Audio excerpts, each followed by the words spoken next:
where the lilies sway. Driftwood whisper secrets of the life at play. Colors dance like fireflies in a summer night. Nature's harmony glowing, everything feels right. Why chase those fancy labels, all that price and fuss, when nature does the magic? It's all about the trust. Swamp embrace, where the wild hearts roam. In this aquatic Eden, we have found our home. Colorful companions swimming side by side. With each gentle ripple, let our spirits glide.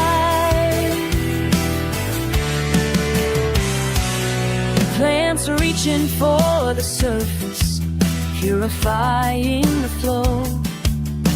A world beneath the surface, a vibrant undertow. Tiny fins like shooting stars, darting to and fro. In the heart of the tank, life's melody does grow. So let's leave the chemicals, return to nature's way. In this pure embrace, let the fish freely lay.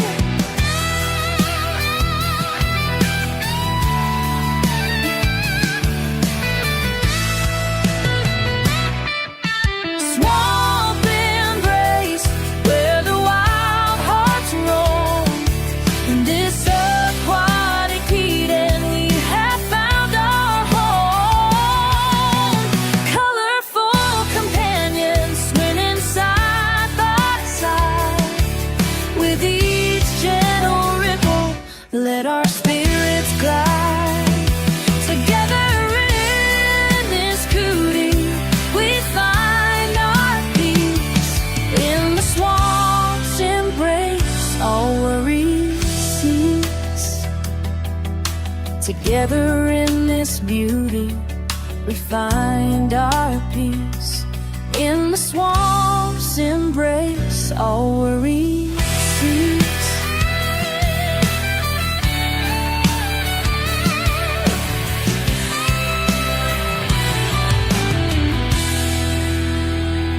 Everybody.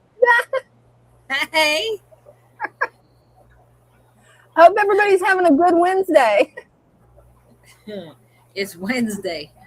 Right? It's We're Wednesday. almost to the Wednesday weekend. went. It's almost over. It's almost over. Oh gosh. I was hoping to show off my new betta, but he's not coming out. So I think he likes hiding in the plants. I don't know. It could be. Do you have Rickia in there? Well, it's in that tank. I don't have Rickium, but I've got a huge thing of moss. It's that Okay. tank that has that what started out looking like a Christmas tree of moss, and Yeah. now it is taking up almost half the tank of moss. I'm gonna get in there and trim it. You haven't trimmed that yet? Not yet. I love the way it flows in the water, and I'm like, I'm Yeah. gonna have to trim it. But it's so neat the way it floats. It just means I'm gonna have two of them. So Right. You trim Right. it and then add it to another rock, and then I did that with one of these betta jars here on the table, and I'm like, wow, that looks so good. It's Oh, I only love like those betta this high, jars. but That's it's so pretty. for one of the jars, it's not bad. right. So And the way ex- you aquascape those jars, they look so cool. I have fun with it. I It really looks do. fun. So I started to do a exciting. betta fish jar like you did. I started to do that, and then I'm like, well, if I could put him in this tank that I've got, and then maybe breed some bettas. Maybe. Yeah. I don't know. I don't know if I'm going to breed them or not, because you got to set up there where you can breed them. Because you got all these huge tubs, all these huge tanks. Yeah. I'll have another tank probably. Well, you know, we have the ones from the two white ones. We got the babies from the two white Mhm. ones. We now have two more tanks that have eggs. Awesome. Awesome. I And the can't third wait. tank, the third tank over here behind me, Mhm. I put the male and the female. I floated her for a bit, and he's building his bubble nest. So I'll be releasing her later tonight before I go. Wow. So hopefully we'll have eggs in the morning. Oh, I So hope so. That's gonna be fun. oh, and this is a gorgeous one. He's big and he's that deep dark blue, like that Ooh. beautiful royal blue, and she's Mhm. white. I think I put the white Hey, one in there. hey, do you have them where you can show them off? I'd love to see them. Oh yeah, I can do that because you know what? I have my phone. Oh yeah. I just got to get on. Don't mind me. It's Wednesday and I didn't get any sleep last night. Oh no, I hate that you didn't sleep good. Yeah, I've been running all over town today, so had to go to the dentist and then never go to Walmart close to 4 o'clock. Never. Just so you know. I have. It's do it. no, It's a no, trap. not a good idea. No. Especially if anybody out there has social anxiety, don't do it. Oh, definitely not. Yeah, Ding talked me into going in with him. Yeah, no. Oh.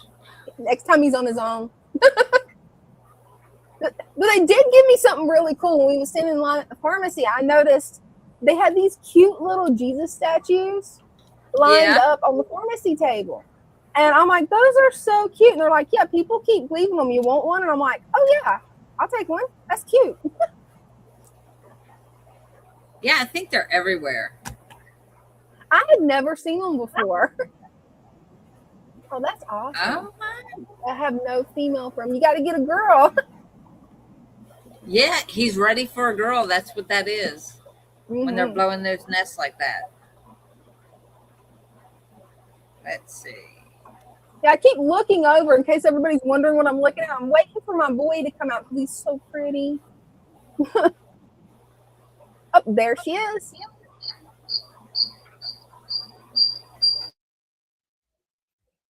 All right, let me get up. Yeah, it doesn't look to be working yet. That's weird. There we go. Oh, awesome. Okay. Let me get you full screen where we can see this better. So we have a little nest right there. Oh, cool. And I don't know if you can see him too well. Oh, He's like so dark blue, he's almost black. Wow, that's gonna be some pretty babies. And then this is the female. Oh, she is beautiful. Brenda, she's gorgeous. And while I'm here,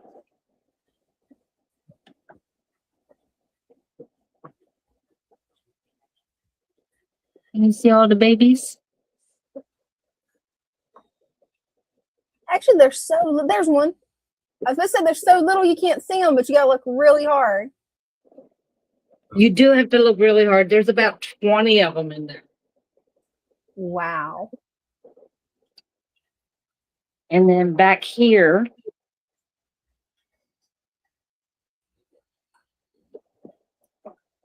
he is purple.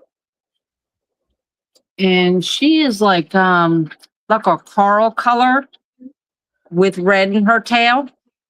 And we have eggs in the nest. Oh, that's so exciting. I can't wait to see those babies too. Let's see. I don't know if I can get him to come over here.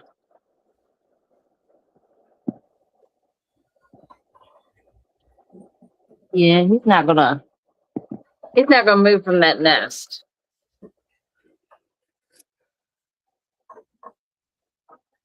And then back here, don't mind the mess back here. This is where they make the dirt. Hey, that's and this no is where problem. we keep their stem plants. Oh, cool.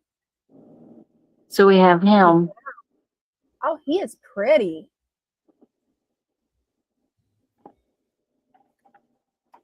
And she's down here.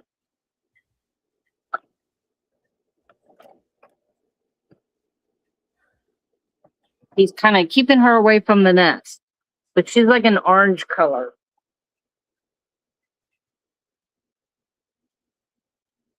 Wow. It's so exciting. It is.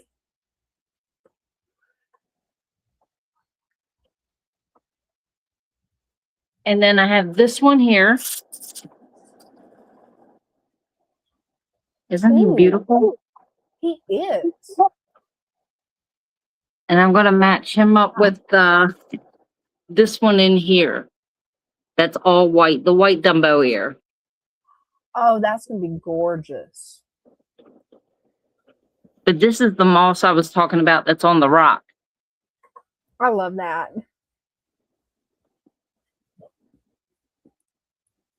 See, I love the way you have these aquascapes.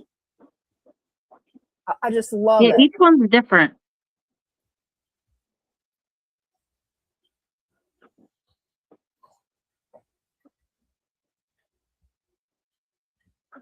And then we have some waiting.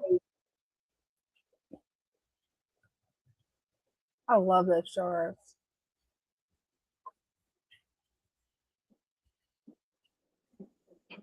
We have new in here. I don't think we have anything new in here. We are getting a shipment tomorrow, though. Oh, good. And Father Fish told me he's got 6 more females coming. Female bettas. So you're going to have some to choose from for your breeding program. Oh, yes. And then these are the Waru babies. Oh, they have really grown. It's amazing how they're really starting to develop colors now. They are. I mean, look at like their patterns. Yeah.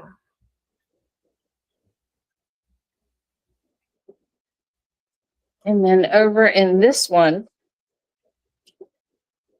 she's going to run away. We have a female guppy that's carrying. She's getting ready to drop. Oh, cool.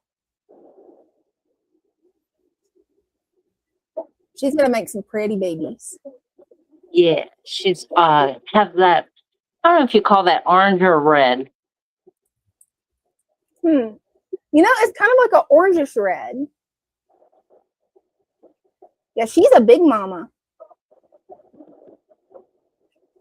She's got the whole tank to herself.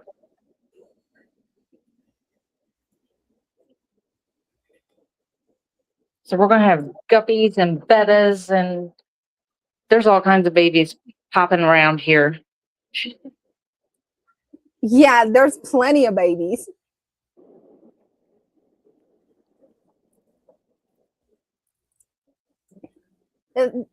I love that fish shop is all I can say. The way you guys have got it set up.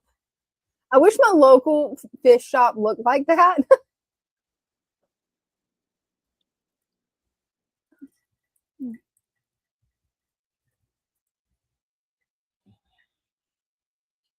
Oh, check those guys out. They think they're getting food. Oh, But look at all the babies in there. there's a bunch of babies in there. A And I lot more love than what we thought were. Right? They love hiding in the plants. Everybody says you can't keep cichlids with plants, but that right there proves you can. They're following me around the tank. That is so cool. They're like, okay, we know that you are the bringer of the food. Give us food.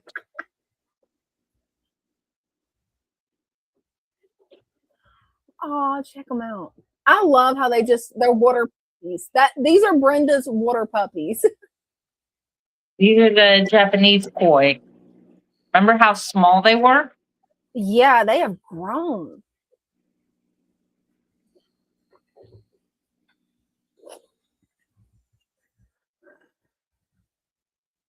They have And then we really had someone bring us these. Ooh, that is a cool looking goldfish. It looks like a lion head, maybe. It's possible. I have no idea. Either way, he's pretty. When they first came in, they were put in the tub all the way in back that we keep the stem plants in. Yeah. And I'm like, that's not going to be good. Mm-mm. They're going to eat all the plants. Oh, yeah. Goldfish and koi is notorious for that. And then this tank, it used to be the discus tank. Mm-hmm. Then it got overgrown. So Father Fish decided to clean it out. And he put the flower horn in there. And he told us to redo it. It looks good. So this one has just been replanted this week. Wow. I can't wait to see it in a few weeks from now. I know that red jungle on the back's going to fill in nice. Oh, it will.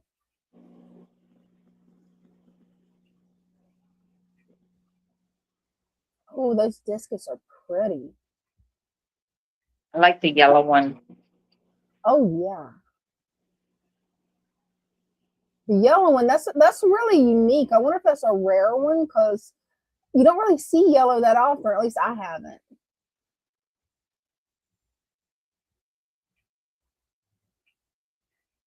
That is a pretty discus.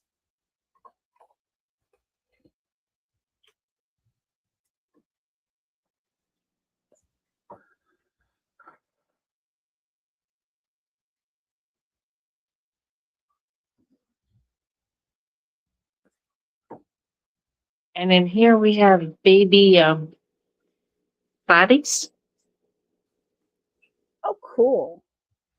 Oh, that's the Mickey Mouse platies. Yeah. Yeah. Those are so cool. I've thought about getting some of those. And this one we just Father Fish stuck it in here. And we just kind of planted a few things and then left it. Yeah. And next thing we know, he's got platies in there. Oh, wow.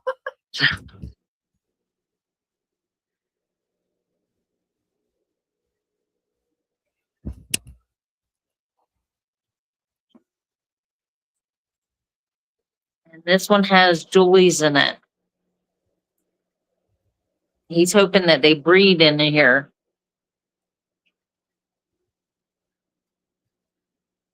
Hey, hopefully they will. You never know. Hey, you never know, they might. Oh, that's a pretty angel. This is your favorite tank. It is. I love the Amazon tank. That big giant piece of driftwood just sets it off. Yeah. I see, I wish I could do that with my paludarium, but since I've got Eastern musk turtles, they're escape artists and can climb. Yeah, you can't do that. Yeah. I've already caught them trying to climb out. They like to climb on top of the driftwood. I've never seen turtles climb as much as these guys do.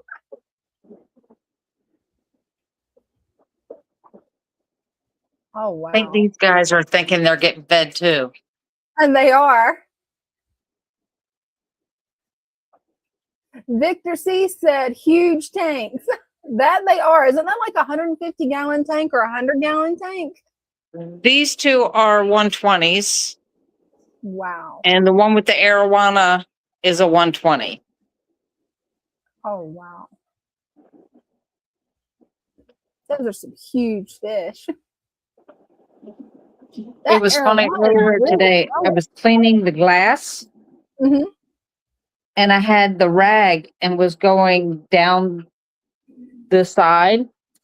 and they were following me. Oh, wow.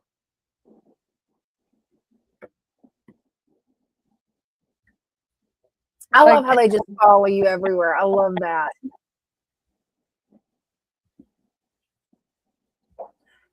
That's one of the reasons I love guppies is my guppies will do that.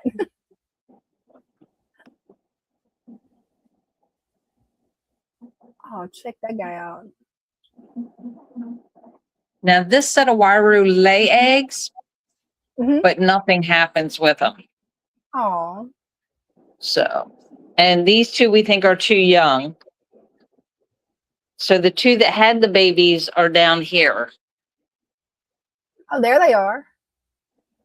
The light went off on them, but I love their reddish orange eyes. Their eyes are really cool.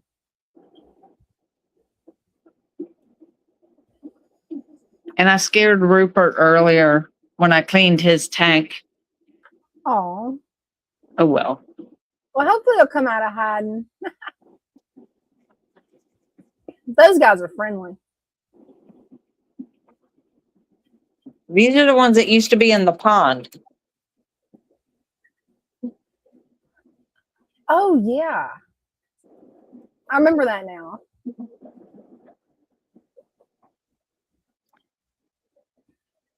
And that's the shop. Well, thanks so much for giving us a tour. That was awesome, Brenda. I It's always love fun. seeing how the shop changes. That is so cool. Let me get the back. There she is. Oh, and we've got a few questions that we'll address right after we show Jacob's tank because he's been waiting for a little bit. Oh, cool. Sorry about the wait, Jacob. Nice to have you up. Oh, it's fine. How are you all doing? Good. So my tank kind of calmed down, which I'm happy because how I disturbed everything and it caused the shark to become very territorial. He was actually going up to everything like trying to rip their faces off, and he was protecting all food. He wouldn't let nothing eat, but he calmed down now, so I think he's okay. But it's added Philippine blue angelfish. Oh, wow. I wish the camera wasn't pixelated. For some reason, it's really pixelated on my end tonight because that looks like that's a gorgeous fish. Oh, yeah, they're going to get pretty. Oh, I'm sure they will. And then I got another one, too, wherever she's at. Oh, right here. She's a black lace. She's an all black one.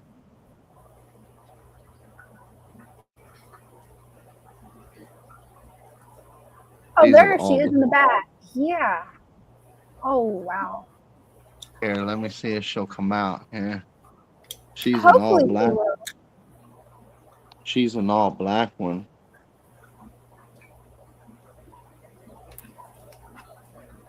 Oh, yeah. Hopefully she she is. will. She's pretty. So then I gave my other two to my friend in the 75, and they adjusted perfect in there. Oh, that's good to hear. Yeah, they're actually doing good. I had to actually fix their tank. They purposely fouled it out on purpose and told me that for 3 weeks straight they were overfeeding their fish because they felt they needed their fish to eat like humans. Oh, no. Showed them for about 6, 7, 8 hours as I was cleaning their tank out. A lot of father fish videos and going over constantly to show them. And now they have a lot more understanding. And Good. they said they were way overfeeding because they had a lot of everything was covered in brown, black, green, heavy dent. Roots were taken up. You couldn't see nothing in it, but I fixed it for them and showed them that they had high nitrates in their system, a lot. But they only had Yeah, one I'm glad fish. you was able to help them. Oh, absolutely. Well, they only had one fish die, so I'm thankful for Oh, that. At least they only experienced one death. Hey, at least it was just one. That's good to hear. Can you see it yet? Yep, it's finally starting to clear up. They're pretty, They're, ain't they? they are gorgeous. Your fish that had the worm, was you able to actually get that out of the fish? I just pulled him out, and Oh, that's what disturbed everything because I'm guessing he was the main alpha of everything because they were in there before my shark went in. oh And wow. I'm thinking that's why my shark became very, very territorial because all the alphas left. I took the blue one out, then I took the yellow one out, then I took the little run out. So all three angelfish were gone.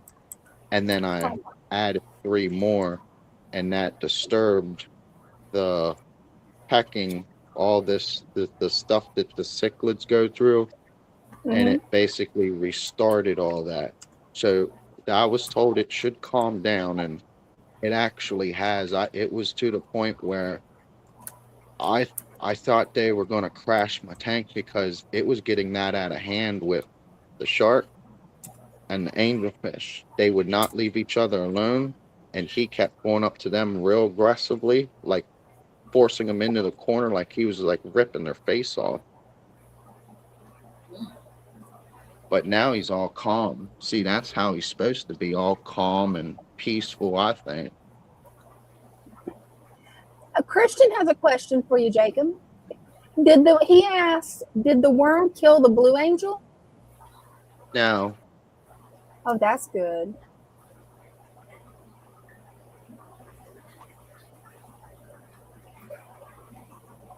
no, it didn't. I put him in a hospital tank at my friend's house, and they basically took some tweezers and tried to pull it out of him the best they could. It was probably near 4 inches, I think they told me is what it Wow. was. It was actually, I'm guessing it was an anchor worm. That would make sense. And I looked up worms after the stream. That is scary. I never knew that fish could get that. And then I guess he also had a hole in the head because you could actually see indications on him where he was getting like these hole depths in them, and they were like kind of like white fungi-ish. So that was like kind of like a hole in the head type thing. He Oh was going. wow. So I don't know what happened to him. I don't know. Maybe all the fighting between him and his old lady in here caused It may have him been. get sick. I guess I don't know because nobody That else was this of that. that would make sense. But they're doing good. They turned it into a discus angel tank, and Oh they good. got nice. probably 7, 8, maybe 9 angels, including my two, uh, and then about 5 discus, and then 6 lemons tetras, 6 black phantom tetras, 6 or 8 clown loaches, and 2 little plecos, and that's it in a 75. I'd love to see their tank. And the tannins are really adjusting very well in their tank. Oh Doing the good. tannins are doing really good in their tank. It's about 2 months old, and they're doing a lot of success. They're doing in that tank because he said now that they get a lot of father fish pinned to his YouTube. He said now he can watch it more frequently. I said, well, each time father fish pops up on your YouTube or suggests that you need to watch it. You you'll Definitely. learn something. Yeah, there's always something there to learn. And when it comes to fish keeping, there's always more to learn. Here she is. Yes, See how yes, there she's is. all black? She's all I black. learned See that? I learned a couple of things today. Oh, cool. See, she's a real pretty one. She's all black. Wow, she's gorgeous. Nice. Yeah, beautiful. I got these from a local breeder. These I paid $70 a piece. So that's 70, Oh, wow. 140, 160, 170 right here. With right in here. These were 70, 70, 20. Wow. I know exactly where they came from. So it wasn't I was getting it from a crappy, breed or anything, but he told me it's a lot harder for where I'm at for people to get these Philippine blues. So he told me it was a rare fish for what for at least his store, I guess. But I called down at a couple other local ones that are mom and pop. They don't even have them. So I guess it's a harder fish for where I'm at on the East Coast, I guess. I'm not sure. It may be. I don't know. I know they are gorgeous. Yeah, they are. See the rainbow coming up off of them? They're popping. I can't wait to see them when they reach maturity, when they're full grown. I know they're gonna look real good. That's why I was hoping. I mean, because that's a lot of money right there just for my system to stress it out and then to kill them. That's why I had to try to figure out a healthier way to approach what to make this stress come down. And the best thing I did was just let it calm down on its own and just let it be patient. And it did. It calmed down. And now I'm gonna feed tonight because today's Wednesday. But I'm gonna hope that he don't get a little territorial again. I just hope not. But he Oh, I seems hope to be he does. don't. He don't have no bumps, no white spots. He's got a healthy coat on him, so I don't understand why he was tripping like that. Yeah, that doesn't make sense to me. Does that make any sense to you, Brenda? No. But They look they told healthy and happy. these rainbow sharks and ruby ones, they tend to be more on the kind of like that side where they can get like that. They said it'd probably be best to multiply some more of these, but as of right now, wait till all the stress dies down and make sure that the shark's okay and my angel's all right, and then maybe a little bit, couple months again. If everything stays all right, maybe add a few more of these ruby or rainbow sharks in there, and Oh, maybe like that'd be two or cool. That'd be so maybe cool because that those are gorgeous. That's a gorgeous fish. because they told me that a lot of that aggression would be taken out on each of the shark, which that'd be okay because the sharks will just take it. Yeah. And then the jungle vow, it's coming up everywhere again. Look, I'm getting it right here. Look, it come up right here again. Look, and then this one, look, it shot it up from that long one right here. Oh, And then yeah. look, one right there, one right there, one. Look, and then that one's taking off, and then it's shooting another runner right here. Oh, wow. So it definitely is. Oh yeah, look at all these bugs right here. See all them little sand-looking dot thingies? Oh, yeah. Those springtails are taking off. Oh yeah. Yeah, and then I showed my friend, we dunked his driftwood at the top. He said, "Oh my gosh, look at all that stuff jumping." I said, "You didn't realize you had." I said, "You've been bringing in live culture constantly, bringing in resurrection jars." I said, "What, did you not think that a food web wasn't going to develop inside?" And he was like, "That's cool." He said, "This whole time I thought that was sand on top." Love it. Mhm. Yeah, it's looking great. I love those new angels that you got. I know, and see, they're not just. I mean, I do like those standard ones that I had, but these are more. They're a little bit more unique. They got more uniqueness to them, because they're Oh, not they just do. basic, I guess. They are gorgeous. But they're Yeah, going to turn eventually out. I'm going to have to set up an angel tank eventually. Angels are nice. I kind of once I started them in this dirt tank, I kind of don't want to leave angels now. I don't know. I Right? kind of like it better than Tetris. And they are gorgeous. They're that blue. I can't wait. They're gonna get this dark blue. It's gonna be a dark ocean blue hull coming across them, and then those lines get real thick. They said, and Oh, then wow. their eyes get real dark red. Oh, I wow. think You're they going to have to already keep me got. updated on these guys because I can't wait to watch their transformation.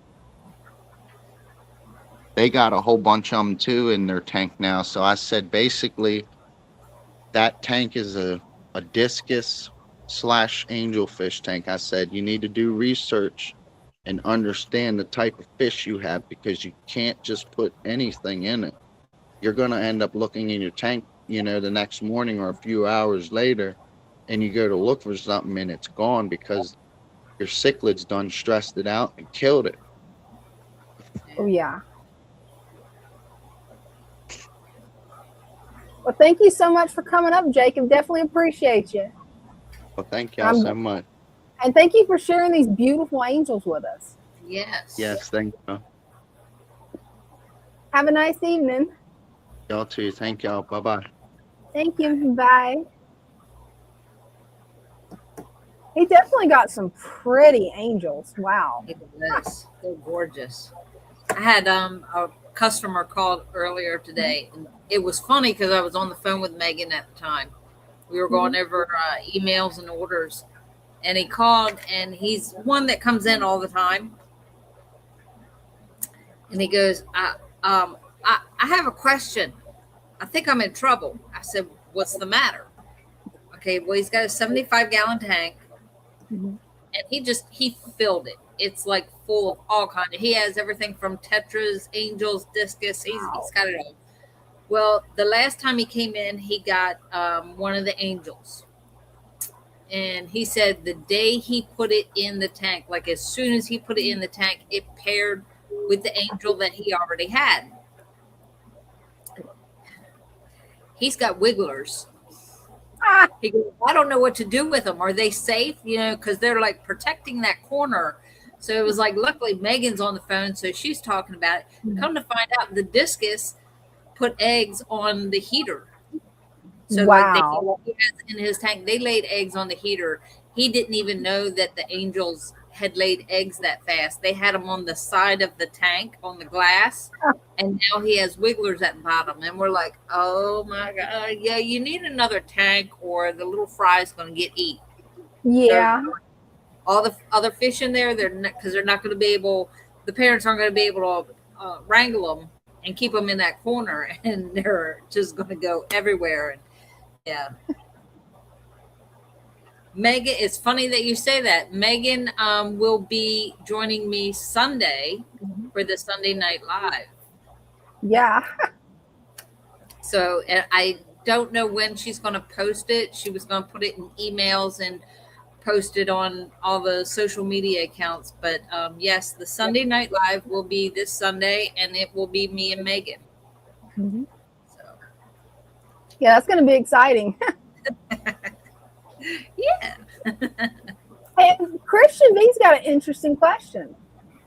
I guess I could breed my alien betta with a galaxy koi female.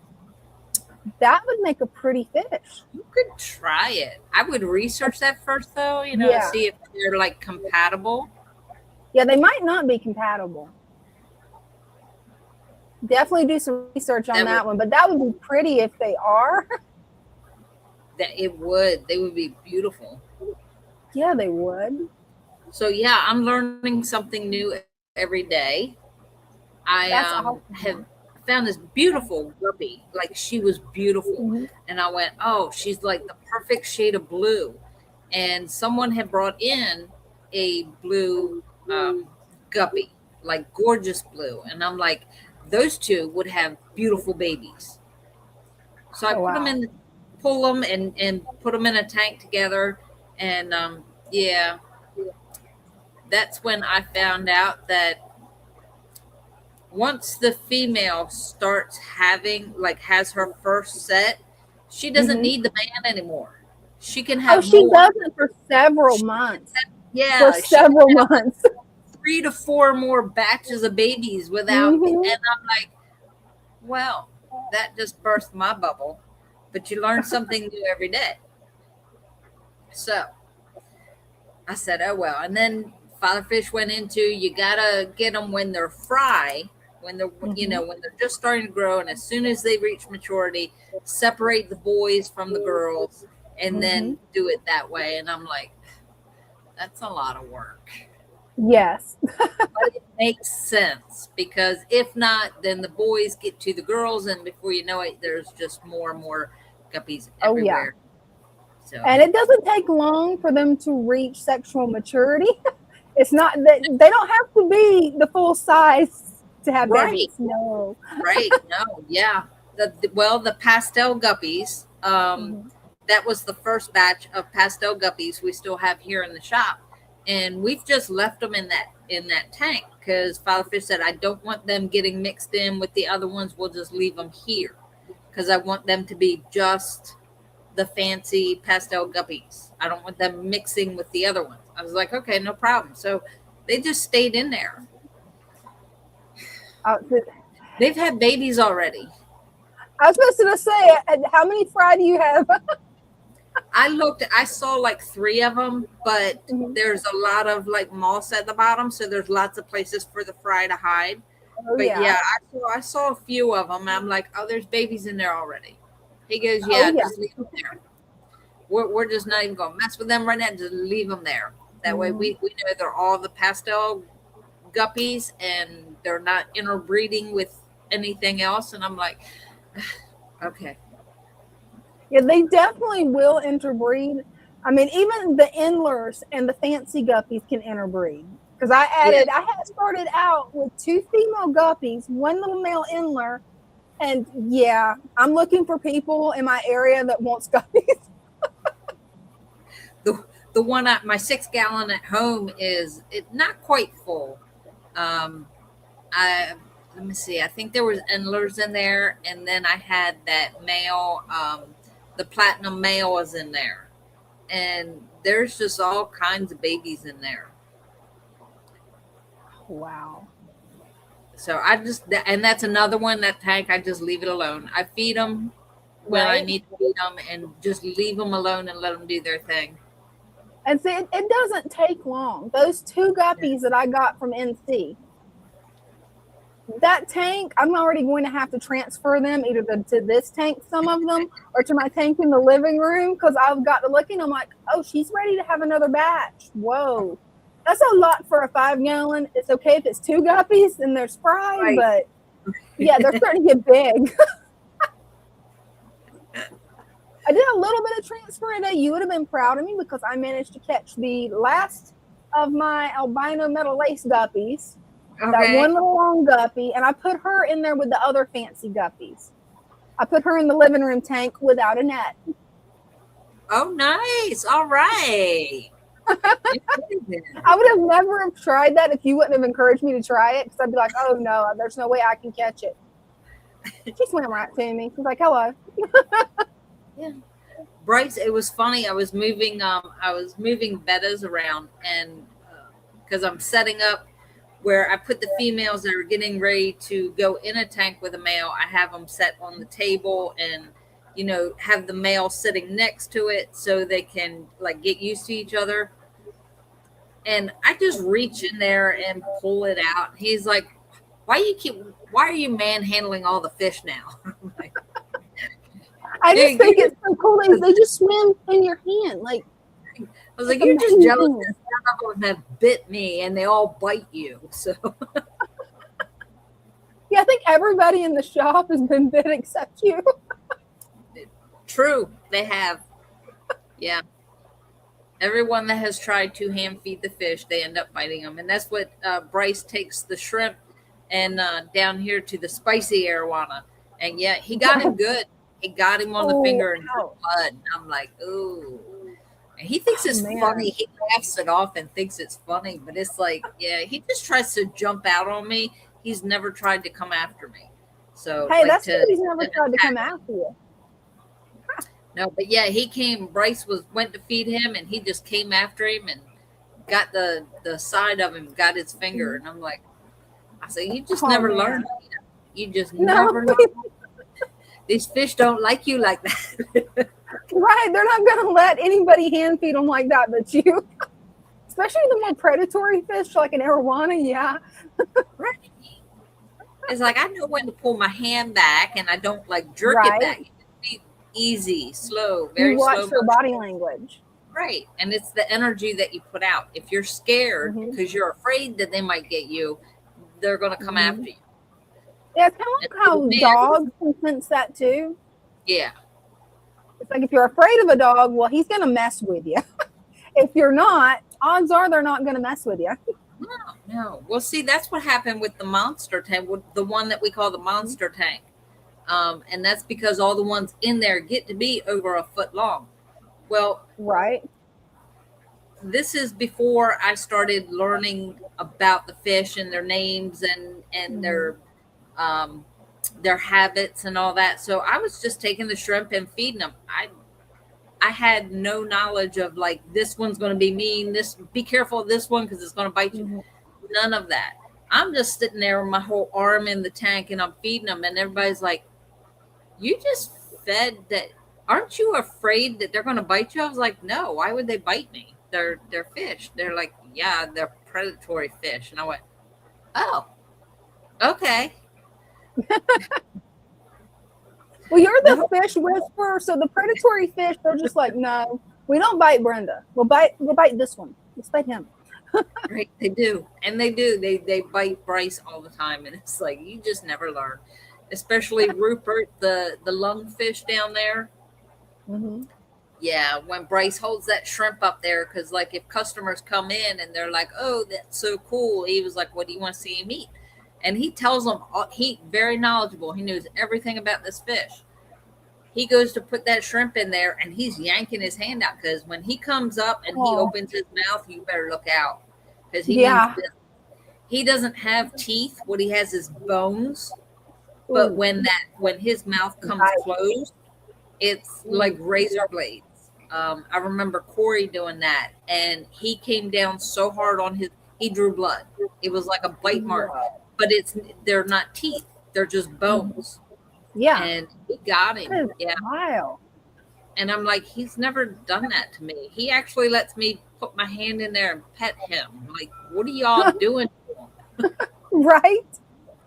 Like me and Jennifer both could stick our hand right in the tank and just like he would just come up and lay right there and would just let us like pet him, really just rub his back. Wow. That is wild. I just remembered we got some questions started. Victor C wants to know how the turtles are doing. They are doing great. Thankfully, their filter started back working because me and Dina was cleaning out the filter because one night it just stopped working. I'm like, maybe it just needs to be cleaned. I cleaned it. Ding cleaned it. And then Ding's like, okay, maybe we're just going to have to take all the aquascape around it out, take the whole filter out. Because I've got driftwood propped up against the filter that hides it and makes a waterfall. And then I noticed this morning, oh, it's fixed. Because I was waiting for tomorrow waiting for Friday because Ding got Friday off. And I figured, okay, since he's better at aquascaping than me, I want to get his help with the aquascaping. But they're doing great. Feisty as ever. The male is finally learning to stand up for himself. Nice. So now the girl sneaky bullies him. She swims up behind him and bites his rear end. And I'm like, okay, you two are not ever gonna stop. And then he swims off, and then he just hides, and I'm like, okay, at least you're not biting him in the head. Brings new meaning to bite my butt. It does, because she literally did, and I'm like, what on earth? Why are you doing that? I'm not even seeing you guys. Why are you doing that? Well, I had a chance to tell Dina about that. I told Mom. Biting him in the head, he didn't get the message. So I guess maybe Right. she figured bite him in the butt, he'll just get out of her way. Right? And you know that may be it because they both want this one hiding spot. They got lots of hiding spots. They've got lots of hides. Both of them want the cave. And I'm like, are you guys fighting over the cave? Do I need to get another cave just like this one? And then maybe you guys will quit? Because there's like 3 different caves in there. And I'm like, why do you guys pick this cave? Why? Because there's only one like it. That's what I'm thinking. It's like when you have 2 kids the same age, Mm-hmm. they have to get the exact same thing, or Right. there's a fight. This is better than mine. Hers is better. I want hers. No, I want his. And you can't make them happy. So they're just like little kids. Same thing. This is yours. This is yours. There you go. Yeah, the next time I go to PetSmart, it's like, yeah, I'm going to have to look for another cave because I got this cave. The one that they picked is one that I got off of Facebook Marketplace free with a tank. No. So I have no idea where they got it. It's a nice little turtle cave. Might be able to find it on Amazon somewhere. Maybe. That's I thought I could take a picture with the Amazon app. Brenda, yes. All right. And get one just like it. Oh yeah, they've got it where when if you got that app on your phone, anything that you want to look up, all you have to do is take a picture of it. It scans it and then it shows you the product. It's really cool. It is really cool. The things they come up with. Right? And the way I found out about it is it was on a commercial. There was a commercial on TV where this girl wanted this jacket just like the other girl. She's like, hold still, take a picture. There it is. It's on Amazon. Oh, wow. I don't watch much TV, but yeah, okay. I do with Mom. Let's see what else we got. Victor C said, what's your thoughts on having no evening show on Sunday? I am just asking your opinion. Yeah, on Sunday, I need to take some time with Mom, so I'm out for Sundays for a while. Definitely want to spend some time with Mom. I thought I was going to get a break, but then I was told, no. We have to have a Sunday show, and I'm like, okay. Yeah. So, my son went on vacation, like a birthday vacation, because his birthday was the 29th. But he had to wait until this past weekend for his PTO. Is it PTO? Paid time off? Yeah, his PTO. Because he had days accumulated. I can't talk. And he had to take some. So he took a couple of vacation days. One, I think, because the other 2 days he was already scheduled off. So he stayed local, but because he works at one of the local hotels here, he can go on the app and find out where else they are, and he can get the discounted rate if he goes outside Salisbury. So he just went up to Rehoboth. And so they were up by the outlets. If anybody's familiar with this area or not, I don't know. Well, they have what's called Tanger outlets. So it's any name brand store you can think of, and there's an outlet shop for it. We're talking like Nike and like everything. So the one store he went in, and it was right across from the hotel, so they were able to walk. They went in Barnes and Noble. Yeah. And anybody that knows me knows I could live in Barnes and Noble. Right. Give me a bed and I'm good. I can stay right here. Like, I don't need to buy them because I have all the books. This is my fantasy house is Barnes and Noble. So he was in Barnes and Noble's, and I get this picture, and it's all these Dan Brown books. And I'm like, oh, cool. Those are some that I don't have.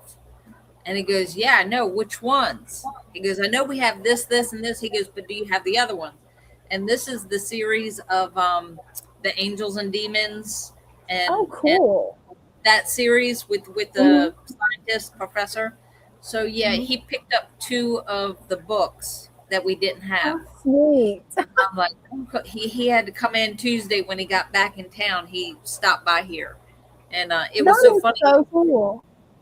Bryce went to open the door to go into the bag, and as he opened the door, it was already moving, and he kind of freaked out a little bit until he saw my son standing there because he was coming in as Bryce was trying to go out.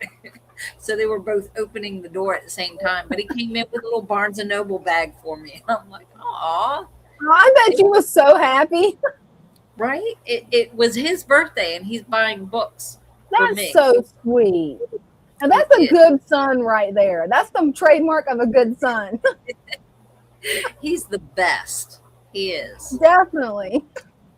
Now, no doubt he'll want to read them too, because like especially the books. We got talking about books, and my daughter actually started me on the Twilight series. Now, my oldest daughter, she was like, when they first came out, she goes, "There's this new book I want." She goes, "I want to read it. It's really, really good." And I'm like, "Okay." I was like, "What book is it?" And she told me it was Twilight. And I'm like, What's Twilight? What's it about?" She goes, "It's a vampire book." And I went, "Oh." I was like, "Seriously? Like vampire overload? Really?" She goes, "No, it's different. It's so different, and it's so much better." She goes, I just want to read it." I was like, "All right." So she ended up getting it. And the whole time she's like, "You got to read this. You got to read this. You got to read this." I was like, "No, thank you. I'm not into the vampire stuff. No." Eventually, and then I think it was my youngest daughter, who's 10 years younger than her. She was like, she picked it up and read it. She goes, "You've got to read this book." And I'm like, "Really? You too?" So I started reading it. Can I tell you? You got hooked, didn't you? If anybody's ever seen the Twilight book, you know the first book is like it's a book. And each book is thicker than the one before. Mm-hmm. I went through all 4 books because at the time it was only 4 books in the series. I went through all 4 books in a week. That's awesome. Wow. So when it comes to books, it's like, and then I told my son, I was like, "Oh my God," I was like, "You got to read this. It's so good. It's not like any book you've read." No, it's not. He did the same thing. He read, like, he's walking through the mall like this, reading a book, walking through the mall. And he was like, everybody was like, "How can you walk and read at the same time?" He goes, "I don't know." I was going to ask that. How?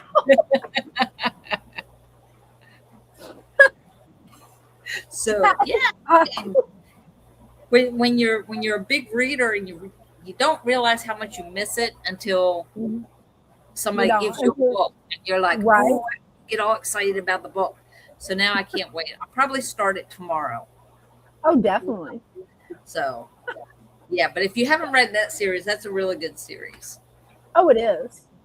I know it's kind of old though, isn't it? It's been out for a while. You know, I don't remember when it came out. I know I read all the books when it came out, but I don't remember. Twilight's been out for a while, but the Dan Brown, I think, has been around a little bit longer than Twilight. The Angels and Demons. I think so. I can't remember on that. But it was still really good. Like, I'll read anything. I get asked that a lot. They're like, "Well, what do you like to read?" And I'm like, "Anything but romance." Same. They're like, "Well, why not romance?" I said, "Because romance sucks." I said, "In the book, it I was love not it. like that in the book. So no, I don't want to read. No, anything but romance." I even read espionage books. So, you know. Oh, that's cool. Have you read The Wheel of Time by Robert Jordan? If you haven't, you will fall in love with that book series. I have You not. gotta- I haven't read it yet. You've got to read it. And it goes in segments. So you got to start with book 1 and do it in chronological order. But they're about this thick. And there's either 12 or 13 of them. Yeah. And they're good. Cool.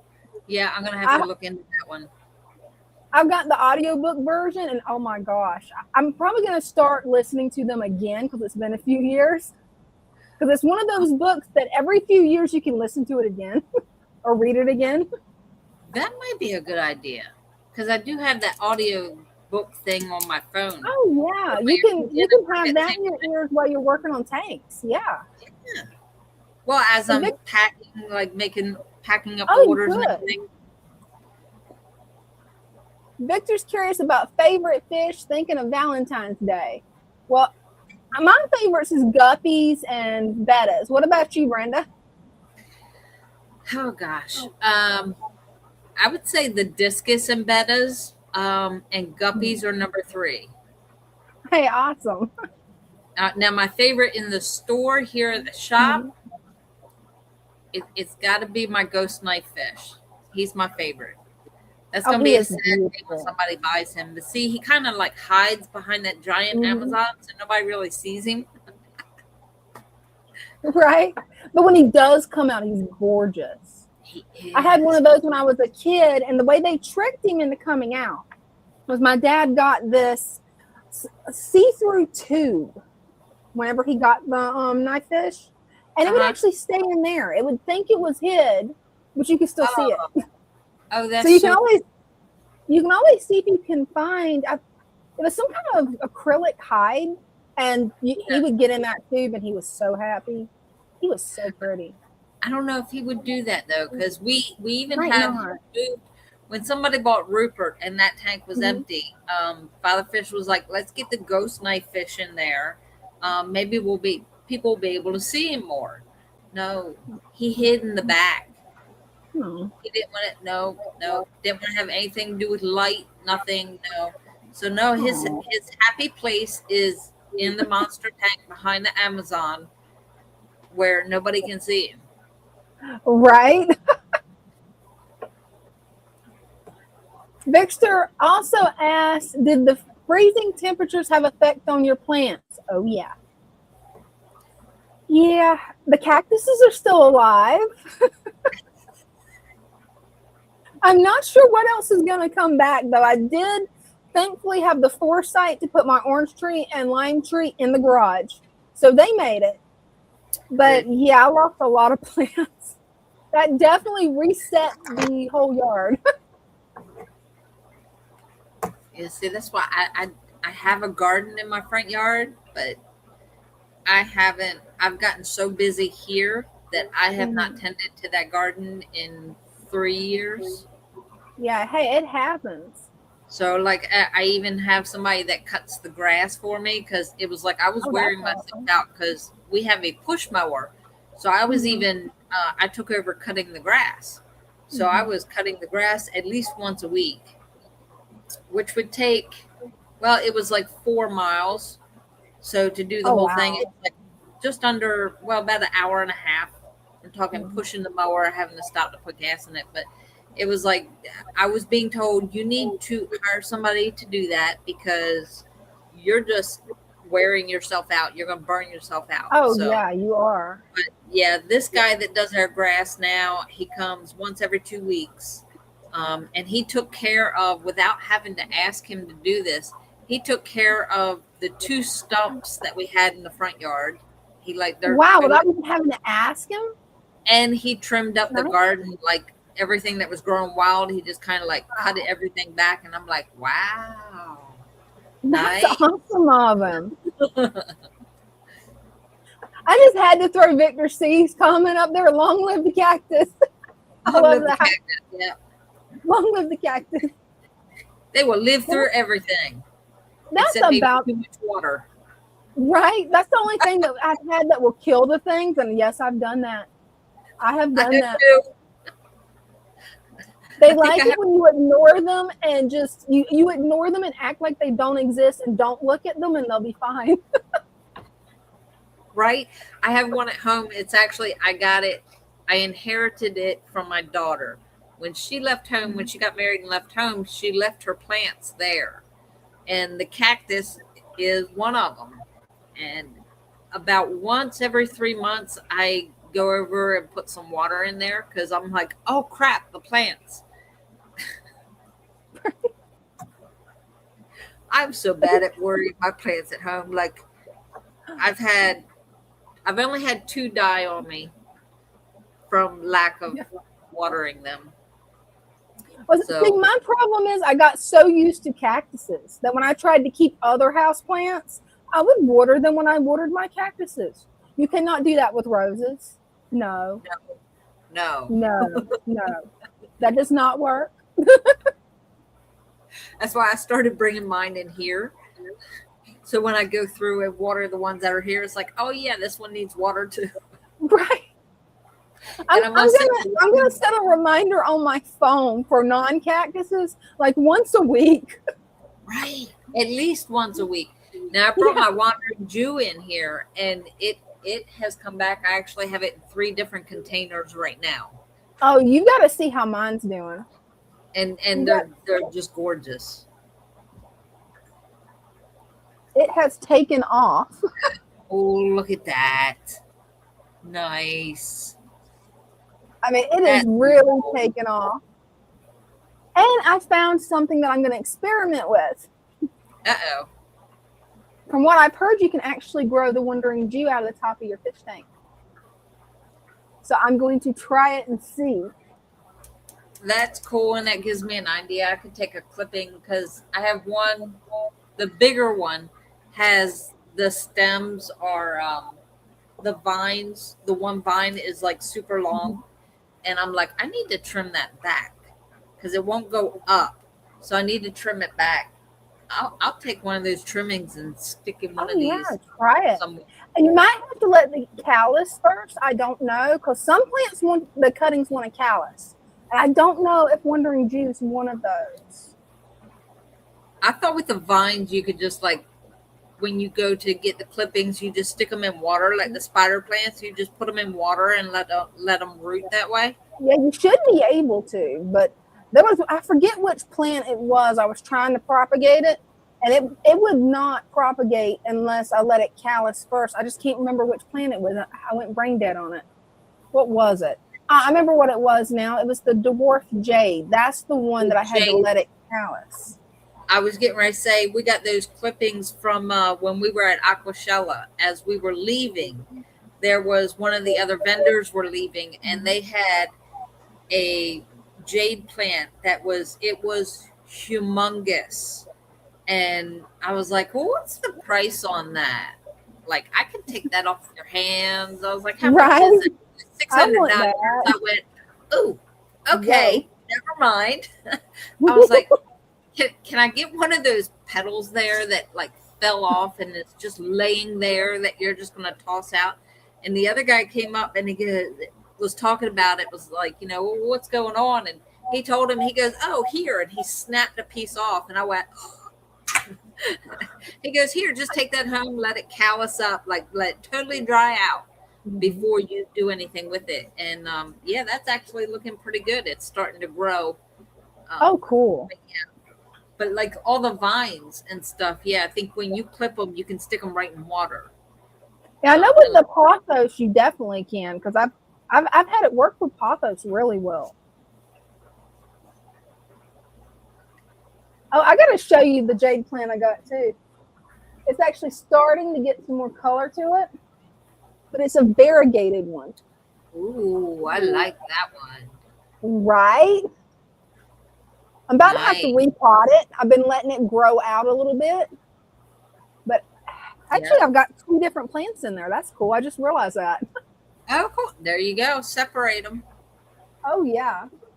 And Yeah, then which I need to water. I need to go through tonight and water all of them. Yeah. That's the dwarf jade that I've got. Yeah. I love that the trunk on this is pink. Like even toward the bottom down there is pink. Now, do you have that sitting in another container? Oh, yeah. I've got it sitting in another container because, yeah, my floor would be totally soaked when I water it. Now, do you water it? Because I was taught that, especially ones like that, you put the water in the dish that it's sitting in, and then the water goes up. That's the way to do it. Yeah, usually what I do, it's like I like to get this long little Tupperware thing. Right now, I've got it over here with snails in it. That's what I usually set my pots in, and then just let them water from the bottom, let it soak up through it. Yeah. But yeah, right now I've got a snail project.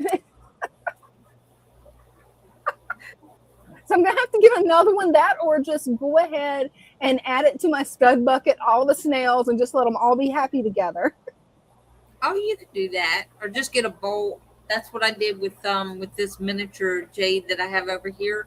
I just have a bowl underneath the pot, and then I just put the water in that. Oh, then that would work too. Yeah, I need to get those into real pots instead of the nursery pots. Yes, I did transplant the pink one, and I'm gonna have to do it again. Yeah, let me show you. Oh yeah. So I took it out of the nursery Oh, pot, that is and grown. look how much this one has grown. Wow. You know, It's I think I'm gonna make you full screen because I want to get a really good picture of that plant. Okay. I wonder if that's what my little pink mystery plant is. It might be the same type that you've got. That could be. Yeah, it might be. I don't know because that thing's gorgeous and it's grown so much since you got it. I mean, it is like the taking roots off. are starting to. It's popping out. Wow. So yeah, I need to get a bigger pot. I know how that goes. I've got several things in here that I need to repot. And And then this there's is a cool comment from Victor C. He fed snapping turtles in the lake, and they are very good hunters, fish hunters. oh nice. Oh, yeah. Snapping turtles definitely are. I think they eat That's just that. something I wanted to ask you about, Brenda. I'm in this turtle group online, and they're trying to talk me into adding some of my extra Inler guppies to my turtle tank, and I don't know if that's a good idea or if they're going to eat the guppies. Yeah, I was gonna say, aren't they gonna eat them? That's what I'm kind of curious about. I Like, didn't know if you guys, when you had turtles, if you kept fish with the turtles or kept them separate. We did put some fish in there, but they were like the feeder guppies. Yeah. I think there was like a goldfish in there, but it was scared all the time. We ended up taking it out of there. But we have a customer that comes in. She has a turtle, and she came in 4 guppies to feed the turtle. Oh, wow. So, well, I guess it could be a food source for them then. But yeah, I just wasn't sure how that would work and wanted to ask you where I know what to expect. I don't know if I'm ever going to try it because I love my guppies. Right. We don't want to get rid of the guppies. Right. Oh, We're going to overpopulate the world. Right. It's okay. They'll just be everywhere. You know, my whole house will be devoted to guppies. Right. We got them, I don't know, 2. I can't even count because we have guppies in so many of these plant tubs back here. Oh, yeah. You guys have got a lot of guppies. 4, 5, 6, 7, 8. In at least 8 different tanks. Oh, wow. Between the plant tubs and the tanks. Yeah.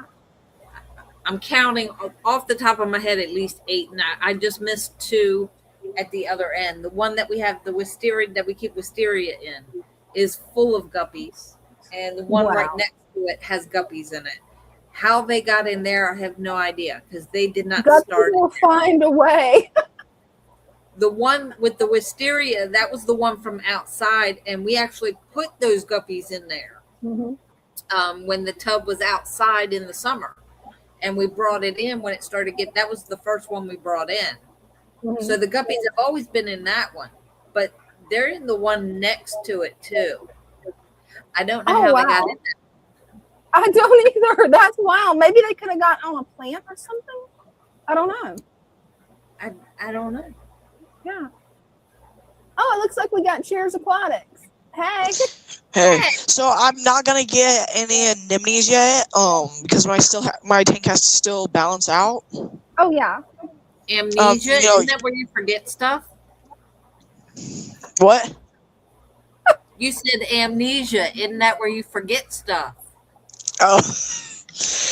No, but I'm gonna get a zoanthid. I don't know, maybe March, because you got to let a tank settle. Like when it comes to saltwater, it's a lot different.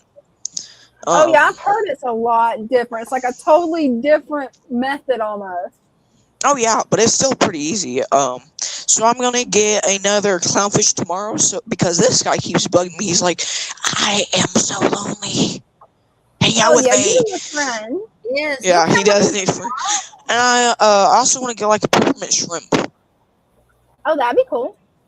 Yeah, so he can like clean and just they're meant to eat Aptasia. I don't have Aptasia, but you can feed them pellets. I Oh, don't that's either. cool.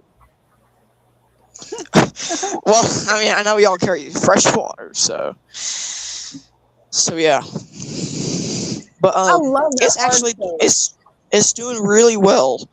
That's really the only thing you can have, just a hardscape. You can't have no driftwood or anything, because the tannins, of course, would destroy the pH. Oh yeah, I would. And we all know that, pretty like, or some what? That is a pretty hardscape, because I had somebody give me some coral that's for a fish tank, and I'm going to actually be building it for my brackish water Oompa Ula shrimp. And that gives me some ideas of how I can actually lay out my pieces of coral, because that would look really cool. Well, okay, so I'm not trying to like embarrass you, but so coral is how do I say, it's live. You know what I'm talking about? Like, it's the stuff that will flow in the be like flour. That's kind of what coral is like. Well, the one I've got is dead coral. It's drying out.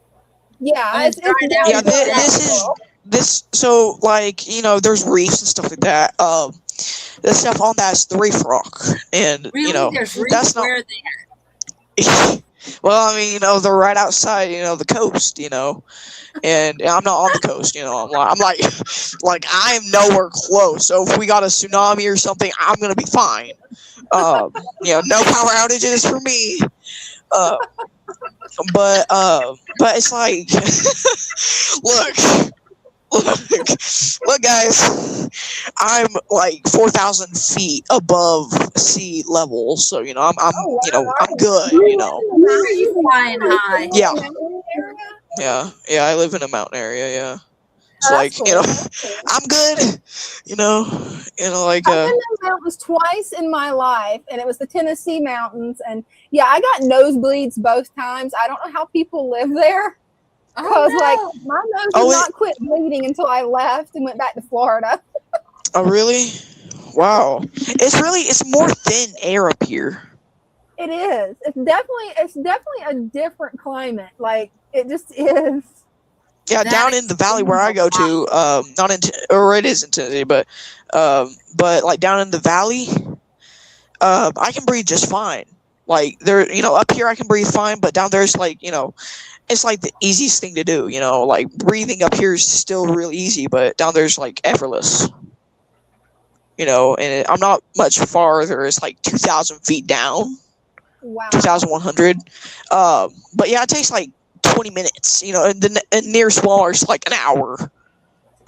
So Well, I know that in water it takes. I think it takes longer to boil in the mountains. I can't remember if it takes longer or shorter time, because I've only been up there a couple of times. But does that make like doing your saltwater tank, heating it and keeping it warm a little bit different? No, not really. Actually, actually doesn't change it. It doesn't change it. And how I know this, so one of my friends, they're like, how long does your, a thing take? And I said, it'll take less time, because because we have a higher gravity, even though we're barely, a difference, I have a higher gravity than he does. And that means they'll soak in quicker. That pressure will, squeeze until the salt dissipates into the water. So it'll be a little bit quicker. Well, that's cool. Unlike Florida, where like it's like 1 or 2 feet from like ocean level, like like Miami. Yeah, certain parts of Florida, it might as well be considered ocean. Yeah, yeah. I honestly, I consider that is like the dumbest place to put a city, right next to the ocean, where a tsunami could be. It really is, especially when you have hurricanes every year, and there's going to be a storm surge, and you're only a foot elevation above sea level. So when the storm surge comes in, you're gonna be flooded. You know, yeah, that was one of the in my opinion, that is one of the dumbest things like ever to do. Like, So, why? Why would you do that? Where I live, we're actually 20 feet above sea level, so we usually Hey, that's don't better. get flooded. How you many? need to How many read like up on are Ocean City, Maryland. Sydney's practically underwater. No. Um, Ocean City, Maryland. You need to oh, read up on Maryland. that. Oh yeah, Ocean City, Maryland. Okay. It was created from a storm, Oh, That's really? wild. and then they put buildings on the island. That sounds like a Oh, bad wow. idea. Yeah, It does. It does. it was like one of Sounds like a bad the, idea. You know, it sounded to me like the SpongeBob Island in the intro. Right? Just put a city there. You know, the first tsunami just pushes it over, right. or the first wave. You know, Things here. that would sound Like terrible. Chincoteague, You we know, have the ponies that go from one island. They go from Assateague to Chincoteague. They do a pony swim every year. So the ponies on Assateague Island, the wild ponies, and they have them swim across the bay onto Chincoteague Island. There's Really? wild ponies in Yeah. Maryland. Wow. Yeah. Well, it's like Maryland, Virginia. Wow. Yeah, Assateague. They go from Assateague to Chincoteague, and then they have what's called first they do a pony pen up, like they round up the ponies, and then they have them all swim, and then they auction them off.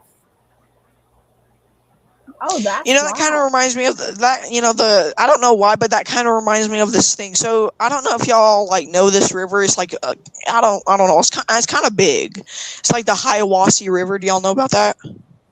No. I've heard about it. Yeah, so I went on a train ride there, and there is a certain plant. It's a one-of-one plant. All in the world, just a one-of-one. So it's only in that spot right there. That is wild. It doesn't grow, into different states. It's not, it's not like what's it called, like It's not invasive at like all. yeah, the only base is right on like what are those things called? A gully or something? That is That's really where it's at, cool. yeah. And it's like one spot. So I believe if you chop some of it, I think you'll go to jail or something. Or It prison. I sounds don't know. it sounds like that's gonna be I'm one of those not they gonna could, do it. Guys, I mean I'm gonna listen. I don't plan on doing that. But I wanted to come on here, I'm gonna get another clownfish tomorrow. I only get the fish on Thursdays. Not cool. Wednesdays or Sundays or just that. I'm getting a super small 2.5 gallon nano tomorrow. Oh, cool. And I wanted to ask during what? I like the little 2.5 tanks. They're nice. I've got one as a shrimp tank. Yeah. So my pistogrammas ate all of my neocardinas. Oh no. So, how I know that? Because I looked it up and Google said, they'll have them as a little snack. Yeah, so I'm not going to get neocardinas for about 2 months, but I'm going to want to, build aquascape on, Sunday if I can. Will the Father Fish Channel, do that? I mean, y'all are supposed to go live, right? Y'all are going live, yeah. So is it where you can show your tanks off? Will be going live on Father Fish this Sunday. Yeah.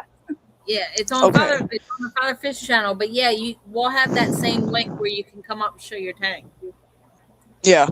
Hold on. So I had to break down my 5 gallons, so I got out as much dirt as scrims are delicious, bro. Okay, buddy. But so I had to break down my 5 gallon because y'all know that I had the pea puffer in it, right? Oh yeah. So I got some sand out of it too. Hey, that'll work. And I'm gonna, and it clumps it more, I bet. And I'm not saying anything like wrong. I'm saying like, I'm sure because like it's been in there dry, so I'm, it might clump more, as like a base. So, I'm not gonna, I'm gonna of course cap it because I don't want the water brown. No, the only time you want a water brown is with tannins. You only want a brown water when it's tannins. Right, that's the only good brown water is tannins. I mean, dirt. Depending on the dirt, if it's like the fluvial stratum, which won't leach into your tank normally, then that's fine because it can make people's tank a little dirty for like an hour or two. But that's if you don't wash it. I've never actually used that substrate. I've never used it too. I was planning on doing it for my 30-gallon. Whenever I got like money for like my birthday. But I was like, you know what? I'm going to just spend it on a beta. So then I spent it on my beta and, he's enjoying the tank. I probably shouldn't have spent that much, but, hey, it worked out. Right. But the tank, I'm going to add eventually, like this tank. Mm-hmm. I'm going to add macroalgae, like eventually. Not anytime soon because, of course, plants... you can't put dirt in like a saltwater tank or, you just impacted pH.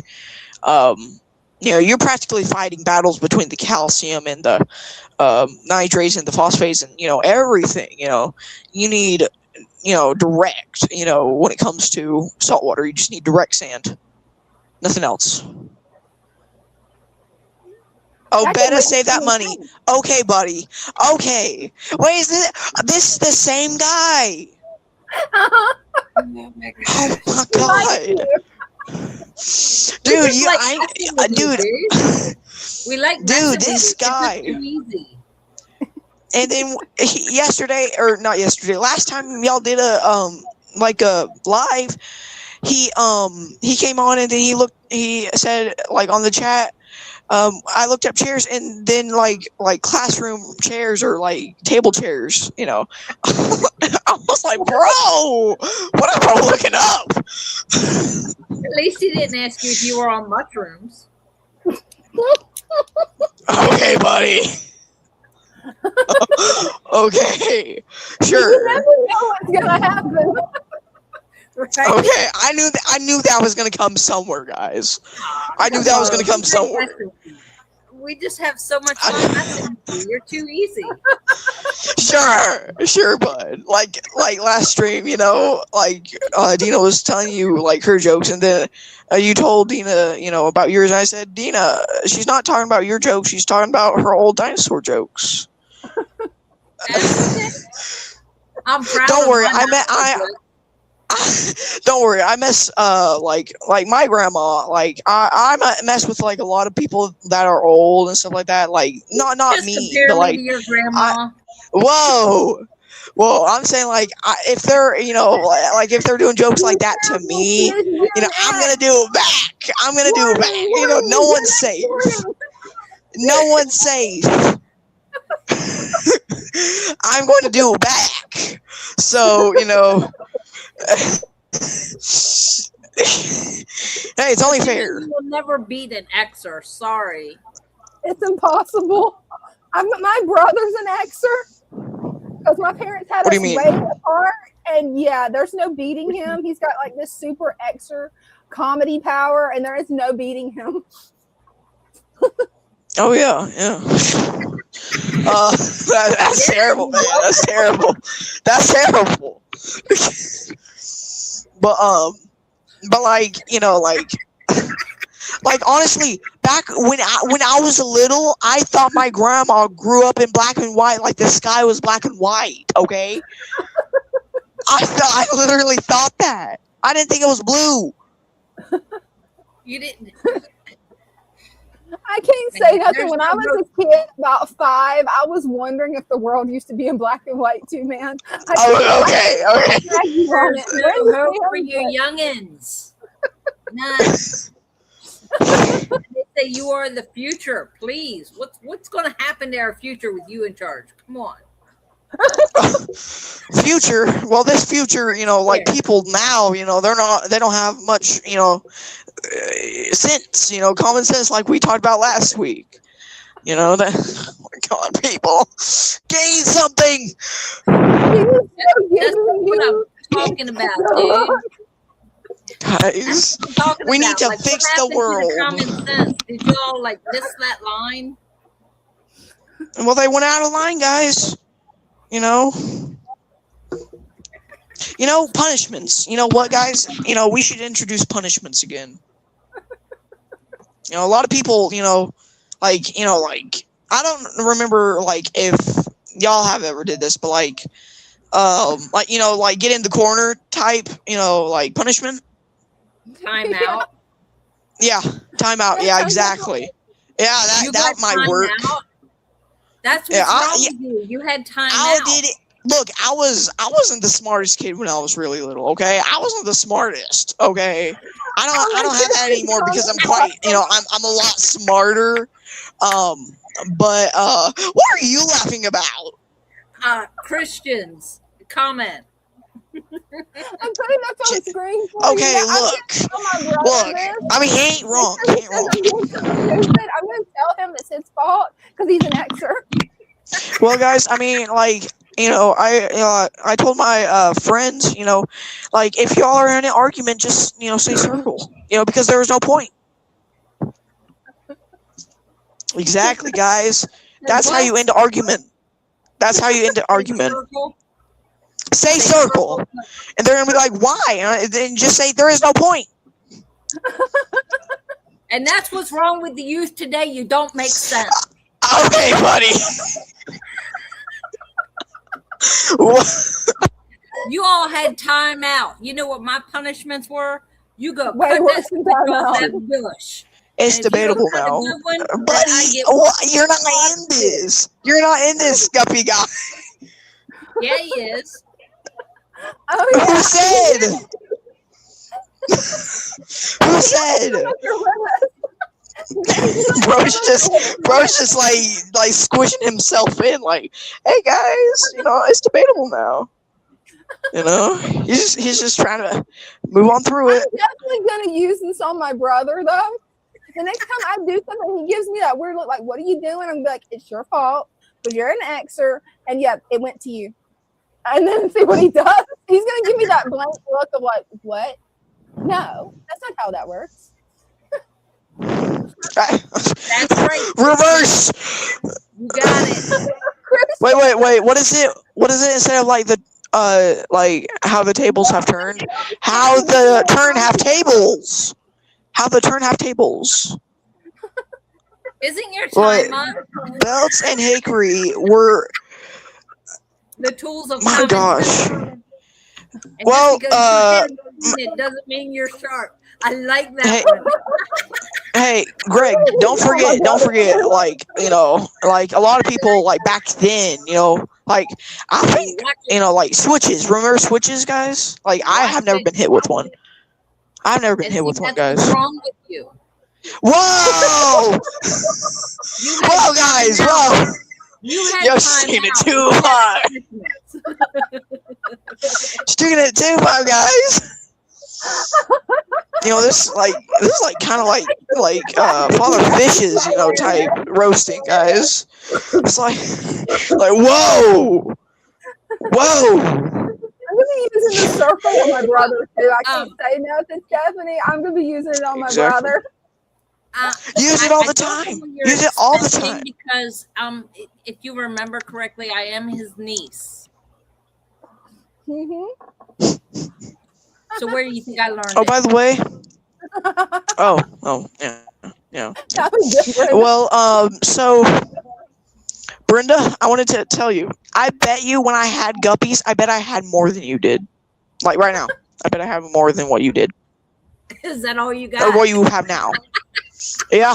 I had like over 500 in like a month. In like a month. Look, they were breeding every day. I swear, every 10 days there's gonna be another baby like burst. Like I was about to cry because like my wallet was like dying, guys. They can have a lot of babies. Is that your way of changing? By the way, did you know? Yeah, we can change the subject, but yeah. So like back to the point of the 2-gallon. What should I stock it with, guys? I would like the chat to also reply. I'm gonna put Neocardina in it. So like, nothing inspired common sense more than incredible threat or. Look, I've got those. When I was like really misbehaving, oh my god, it hurt so bad. I got one and learned better. I'm like, nope, not messing. Dude, I kept doing it over and over and over again. I was terrible, guys. I should have learned, but guess what? I didn't. You know, now I've learned now, guys. I've learned now. I've learned now, guys. I mean, you know. I don't know. You kids the math that you have, that you learned, like, it doesn't even make sense. Math isn't mathing. About how 2 plus 2 can equal 5. Oh, 2 plus 2 equals 5? Is that what you're saying? Yes, I was telling her about some of my niece's homework. Well, I saw this one woman or like someone like this person on the news say, 2 plus 2 is racist. Like the number 4 is racist. I'm like, it's a number. Right. It's a number, guys. And she was like, maybe it's instead of 2 plus 2 equals 4, maybe it's 5. I'm like, that's why I say y'all have no common sense. Guys, what have we done, guys? How could have we got this far that we lost it? It's the whole generation. There should not be a fat gap, guys. It's a new epidemic. Guys, there should not be a gap. No. There is no reason. It should be, you know, like a smooth glide into the other generation. What happened? I love that the Guys stole all the common sense, and none of the rest of us got any. Like whenever they was dishing out common sense, they just got it all. That's right. That's why we rule, and we will never get old. Right? They're forever young. I feel like that's like an old 80s song or something. Like something that my parents would listen to. You know what? I think it is. Actually, I think it is. You called me old again? Oh, my bad. Not a day over 29, guys. Not a day over 29. Guys, I know the tricks. I know the tricks. Yeah, but the X has no more tricks than us, man. Guys, look. I have done. Look. Doesn't matter if the woman looks 80 years old. You know, you gotta say not a day over 29. Not a day over 29, guys. I'll admit to be 30. That's wild. But I plan on yes, he is, Christian. But I plan on word around like confetti. Yes, he is. Yes, I am, guys. Yes, I am. How do you like them apples, huh? That's a word from y'all's generation. How do you like them apples? Y'all, you're just a little teeny bopper. I do like them apples. Now you're acting like a little baby. He's throwing that old word like confetti. Exactly, guys. Yeah! Look back, man! Back. The reporter died. Mm-hmm.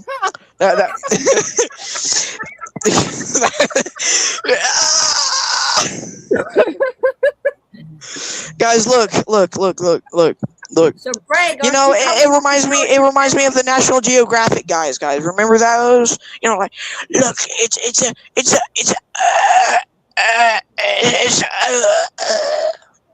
it kind of reminds me of, like, you know, those, like, British guys. You know, I don't think Britons actually live that long. I think they live maybe 60 years. Actually, you'd be surprised. The documentary guy you're talking about, I can't remember his name. It's Sir something. He actually is in his 90s and still doing documentaries. Oh, my gosh. He's like 93 or 4. You little whipper. The only person I know. Traveling the world. And I'm like, how are you doing that at 93 or 4 and traveling the world doing documentaries? Dude, how much Red Bull have you had? Like, what's your secret? Well, it's probably a secret elixir. You know, I'll tell you that. He's probably drinking it every day. Like, gotta drink it before it goes bad. We can't tell you all our secrets. I mean, come on. What are you, magicians? Somebody knew who it was. He's throwing the. Oh yeah. Yeah, that's the No, guy. now you're dissing David Attenborough, dude.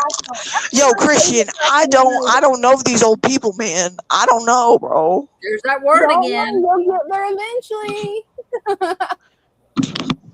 Hold up, guys. I think Greg, the guppy guy, coming up and show us his tanks. I don't know. Hey, you still there? Somebody was asking for Greg. Hey, Chairs, are you still there? No, he turned his sound off. Oh. Okay, guys, sorry, my bad. My phone, I accidentally hit that. My bad, bro. Bro, I got large hands, bro. No, not really. I mean, that's big compared. Like that's like I would say. That's a teeny bopper's hand. Sure, bud. Sure. Well, I'm like, you know, using that new insult, Brenda. Teeny bopper. I'm using that on my nephew and my nieces.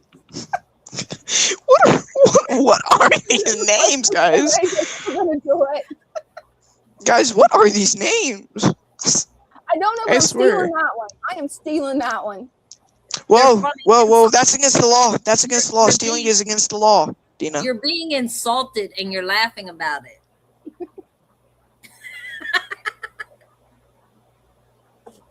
There goes his mic again. Guys, I'm sorry, bro. I got big hands. Oh, we got somebody. Bro. Oh, by the way, I would like to ask y'all. I want to ask y'all, what should I stock a 2.5 gallon freshwater tank? I'm gonna go with just neoprene. What? What'd you say, Greg? Least killifish and pygmy cories. Oh my gosh, I have pygmy cories. I can stock them. I can stock it with pygmy cories. I'm gonna have shrimp in there too, like Dina. Least killifish is a very tiny live bearer. Oh they yeah, don't yeah. get but about an inch long, and they have live babies, but then they have like one at a time. I heard that they don't even get an inch long, like maybe half an inch to like a little bit bigger than half an inch. I have some females that are real close to an inch, but the males don't get near as big as the females. Oh, I want to guess, are they like $50 per killifish? At my local fish shop, they're like $3.99, $4.99. Oh my God! How? wow. Bro, why is this stuff so cheap? Yeah, I think it's really and actually at my local fish shop, they sell feeder guppies, and in the feeder guppy tank mixed in with them are least killifish. Oh, that's cool. Where they breed the breeder guppies at in Florida, I guess least killifish are just naturally occurring there. Do the killifish need to be in like salt or like brackish water? No, not the least killifish. They're straight fresh. Okay, I've got a new fish I want. So like how many could I get in like a 2.5 gallon? I'm gonna have like a little hang on back that has like a little itty bitty sponge. It's like the size of the pipette, like sponge. Like the biggest 2.5 gallon with least killifish. Dude, we're not gonna see those. We can't see them. They're gonna be too small. You're exactly right. They're gonna be like like air molecules. Like a copepod size. Jeff was actually asking me to come up and show my fish. He said he'd never seen them before. Yes. Dude, those are some beautiful angels. Oh my gosh.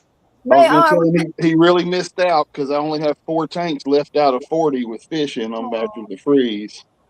Yeah. Dude, I absolutely love those angels. They're beautiful, bro. Oh my gosh. Oh, gorgeous. These are my babies. Thanks for coming up, Shares. Yeah, guys, I'll see y'all next week, and I'll do some mischief. I'll claim the mischief again. Okay, you know I'm the one that was giving you the most trouble in chat. So. Don't forget. Don't forget. I'm not gonna forget you. I'm not forgetting you.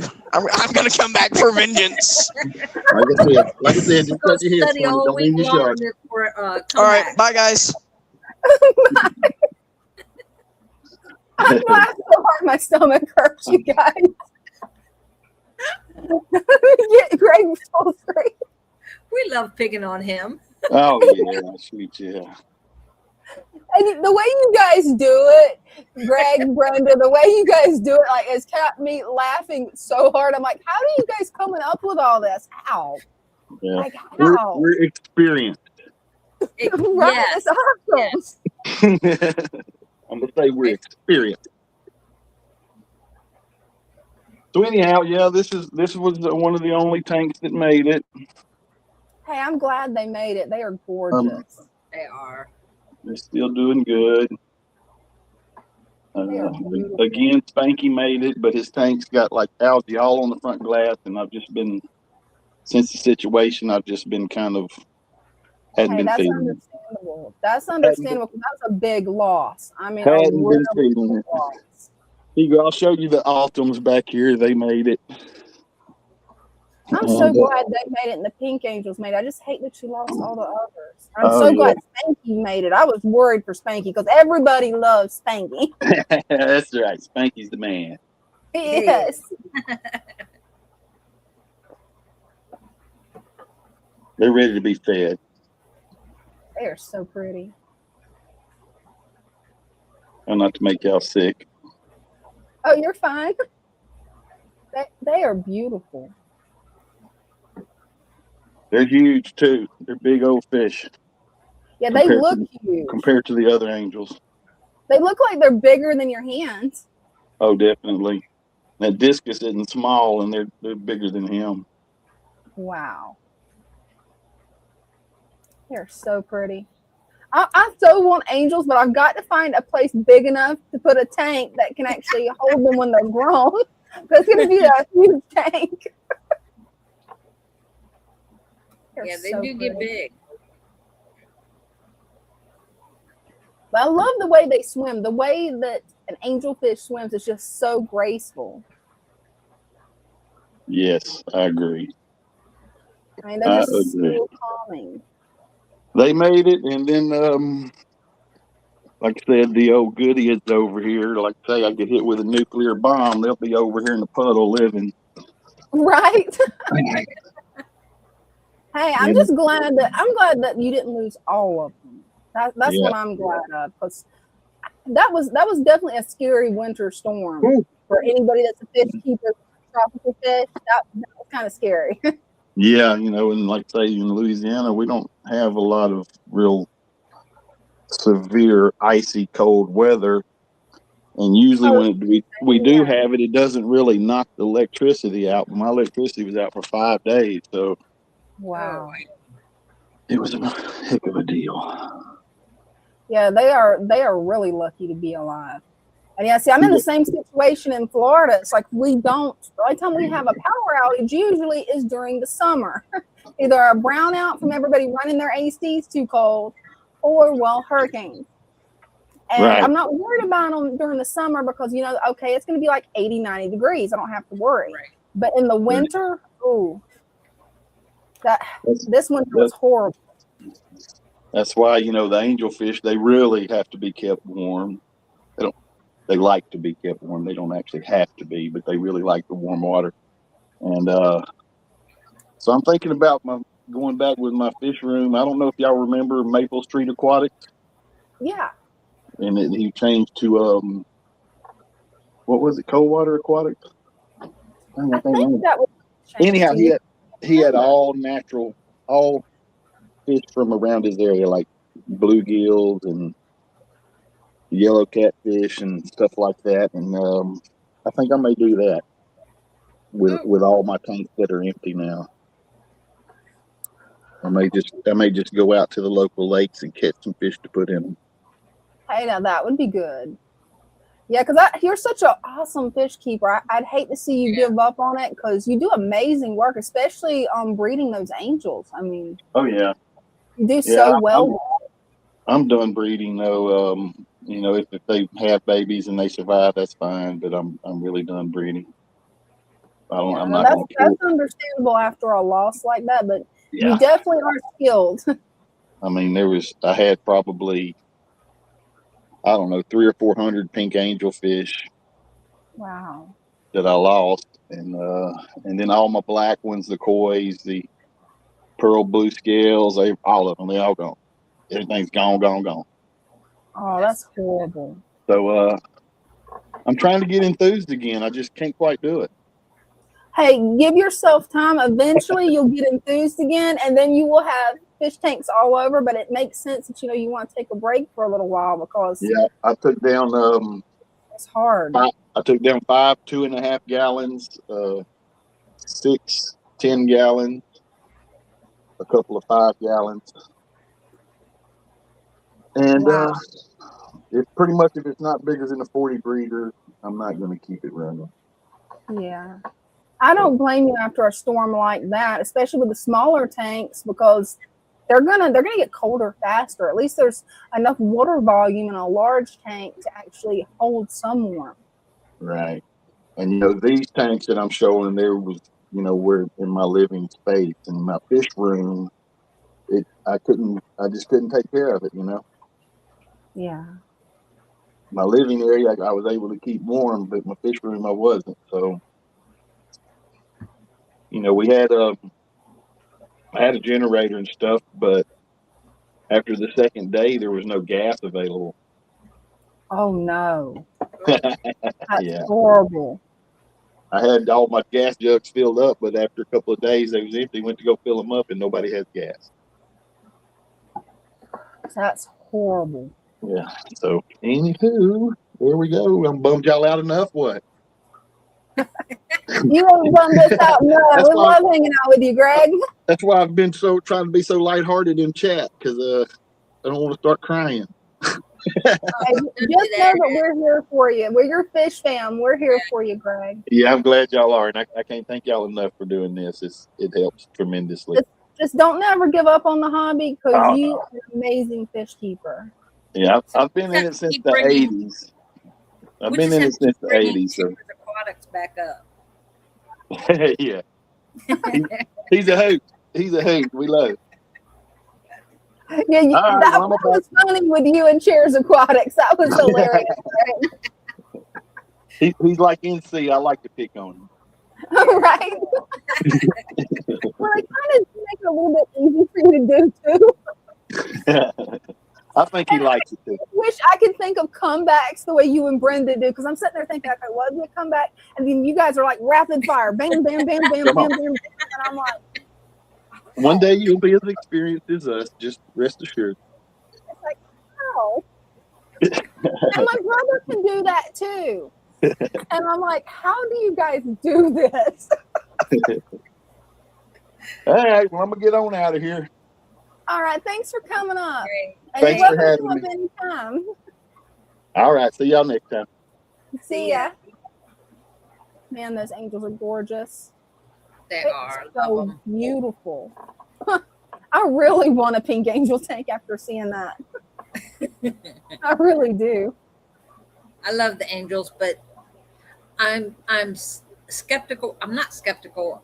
I'm leery on getting more angels because I had someone give me 2, and it was a pair, and I put them in with my discus, and they did not like one of my discus, and Oh no, you can't. No. So, no, they can't pick on a discus. No. I brought the angels in here. I'm like, no. I mean, I know Well, angels and discus can't get along, but my problem is I know they're not going to get along with my guppies when they get grown, because they will eat them. And it's like, I've got guppies, I think, in every tank now except for the turtle paludarium. They're everywhere. well, I have. Let's see. At home, what do I have? I have 1, 2, 3, 4, 5. I have 5 tanks. 2 excuse me. 2 have bettas. 2 have guppies, and then I have my discus tank. Oh, cool. So I've got 1. No, that's no longer a guppy tank. I've got 3 betta tanks. Then I've got 1, 2, 3, 4, 4 or 5 just guppies. And then we got 2 more tanks in the living room. I was hoping that Dean's new Molly would come out because he loves Molly. He had found the most beautiful Molly I've ever seen. I told him, you got to get another male. You got to get a male. I want to see some baby Mollies. It's got a black fins on its tail, but then it's got like a yellow nose. It's like this variegated. It's gorgeous. Oh. It is gorgeous. And then he finally got a miniature pleco. I don't know what type it was. I was hoping it would come out and that NC would be on because he's like the pleco guy. Like he knows everything about plecos. Right. Because I cannot identify what kind of pleco it is. I know that it's a miniature one, but I don't know what type of dwarf it is. Huh. It's really cute. Now he's got me wanting a pleco. But he did get me that new betta fish that's still in hiding. So I did get that for Valentine's Day, which I love because I've been wanting one of the Dumbo-eared crown tails forever. I've been wanting one of those and I finally got one. That's cool. Let's see what we got over here in the chat. Oh, we got somebody new. 21 cichlids. Cool. Welcome. And then it's mainly just everybody talking in chat. Giving Chairs a hard time. It's just so fun. He's so easy. And you can tell he loves it. He's dishing it out just so you guys will get him. He's having fun. And just when you think he's got the upper hand, we come back with another one. Right? It's like rapid fire. It was Greg and Christian in the chat and me on screen. Right? That was funny. I'm going to be found new muscles from laughing so hard. I can already tell it. Because I'm over here laughing. I'm like, okay, he says something that you guys are all rapid firing. I'm like, how? How are you guys coming up with this fast? How? And I guarantee after the stream, when you talk to Dean, if he saw any of it, he's going to be laughing. Oh, he will. Hopefully he got a chance to be able to watch. I never know what he's off doing whenever I'm live streaming. He could have been next door with my brother. I don't know. But I hope he got to see it because he's gonna be laughing. Well, welcome, Wavy. Nice to see you. And yeah, it looks like it's almost 8 o'clock. We got 1 minute. 1 minute.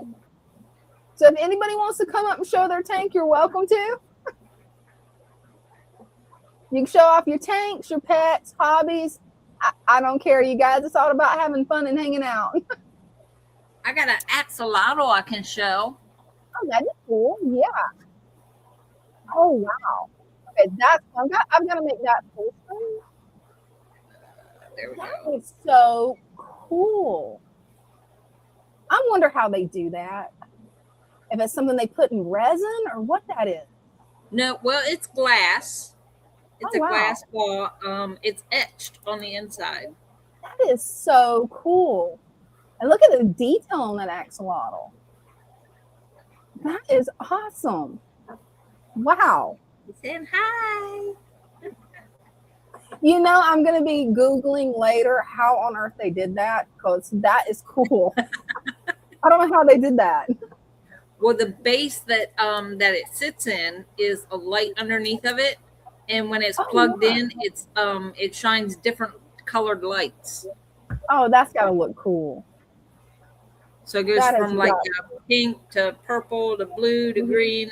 It's really wild. That's cool. That's definitely got to be fun to watch. It is. When And it's thank plugged you, in. Stephanie. I just keep forgetting to plug it in during the day. And most of the time my back is to my desk here because I'm at the table. Oh, yeah. So. Running out of desk space. Yeah. That and like my dragons and all my crystals are on my desk. So they're here, but I just can't see them because I'm facing the other way. Oh, man. That's sad. You need to get them where you can actually see them. I don't think there's any more room on the work table. I don't think so. Like, I don't think there's any more room there.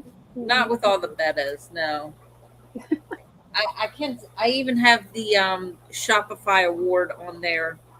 Oh, cool. When Jennifer was working here, I was having a bit of I wouldn't call it depression, but I was down on myself, like, because I'm stressing because these orders are coming in, and I'm like, but these people want these orders, and I'm reading the emails. Where's my order? Where's my order? Where's my order? And I'm like, I'm only one person. I only have two hands. I'm trying to get them together as fast as I can, and like I was getting overwhelmed. I was overwhelming myself with it, and that'd be easy to do. Starting to have like a mini meltdown, and she looked at me. She goes, "Where's that Shopify award that you have?" And I'm like, it's like on my desk. Like, why? What does that have to do with what I'm doing right now? And she picked it up. She goes, "Read it." And I read it, and I was like, "Yeah." She goes, "You did that." Exactly. Touched every single one of those. I think what is it, 10,000? I forget the number. It's 10,000 or 100,000. And she goes, "Your hands were on every single one of them. You did that." She goes, "You got this." And she put it right in the middle of the work table. She goes, "That stays there so that you can look at it every single day, all day long, and know that you got this." I'm like, man, you just put me back in my place. Well, you got to look at it this way. Your nickname is Wonder Woman for a reason, because you can do like 10 jobs at once. Like, nobody knows how you do it. Bryce kind of just stands back when the plants come in, because I get focused, and he's like, is there anything you want me to do, or do you want me to just get out of your way? And I'm like, well, I don't know, I'm just doing this right now. He goes, okay, I'm out of your way. And he'll go do like water changes or something. So it's like, right. He just gets out of my way. I don't even have to say anything. He just looks and like, okay, time to go. It's like I look up and I'm here by myself. And I'm like, where's everybody at? Well, they're out of my way so I can get the work done. Right, because you showed me how you pack plants, and I'm like, how did she move that fast? Like, you've told me about it, and I'm like, how? Okay, she's Wonder Woman. That's the only explanation we have. It was actually pretty funny. The one day, Father Fish, he had left for a while, and he came in, and it was Bryce and Corey and Jennifer on the other side of the table. They had the stack of orders, and each one had an order, and they're all pulling orders at the same time, a different order, and getting them ready. And I'm on this side of the table packing them. And he comes in and he goes, why does it take you the same amount of time to pull all these orders, and there's 3 of you, as it takes her to pack them? And they're like, because there's 3 of us over here. He goes, yeah, and she's keeping up with you. Like, and Jennifer looked at him. She goes, I was just in her way. Like, so I just came over here and started pulling plants. That's like, because you have a superpower. The best thing to do is just get out of her way when she gets going, because if you go over there and try to help, you just mess her up. Right? Because when you're moving fast and somebody gets right under you, it's like, oh no. Right. Oh, we got Christian. When you're in the zone, you just can't. Oh, you can finish telling us about this, Brenda. I was just bringing him up where he could join the conversation. Yeah, when you're in the zone, you just can't, like, distractions, or when somebody gets it, it's like, yeah. Right. You have a meltdown because it's like, you're crowding me. Get away. Right. Hey, Christian. Hey, how are y'all? Good. Doing good. How are you? I know y'all are doing good. I've heard all the laughing. But I just up for a second, show this progression on this. Oh, wow. Throw out tank that I was going to keep like lightly planted so it'd be easier to catch babies. Oh, wow. That's beautiful. That's gorgeous. I'm a total. I just can't stop putting. But I've got 21 baby randoms in here. Oh, More to nice. move. And the plants are really good. They are. That's beautiful, Christian. I've got a lot of water sprite, and I use water sprite like as a floating plant. I mean, look at the roots on them. Right. Oh, that works. Wow. They got this whole side over here almost blacked out because the roots are just so thick. Oh, And what I love about them, when they get really big and start blocking the light, pull the big one out and pop all the babies off of the leaves, and then throw a couple of babies in there. In a few weeks, they're just as big. So it's just like okay, I've got a plant I've got to get now. I've got to get some water sprite.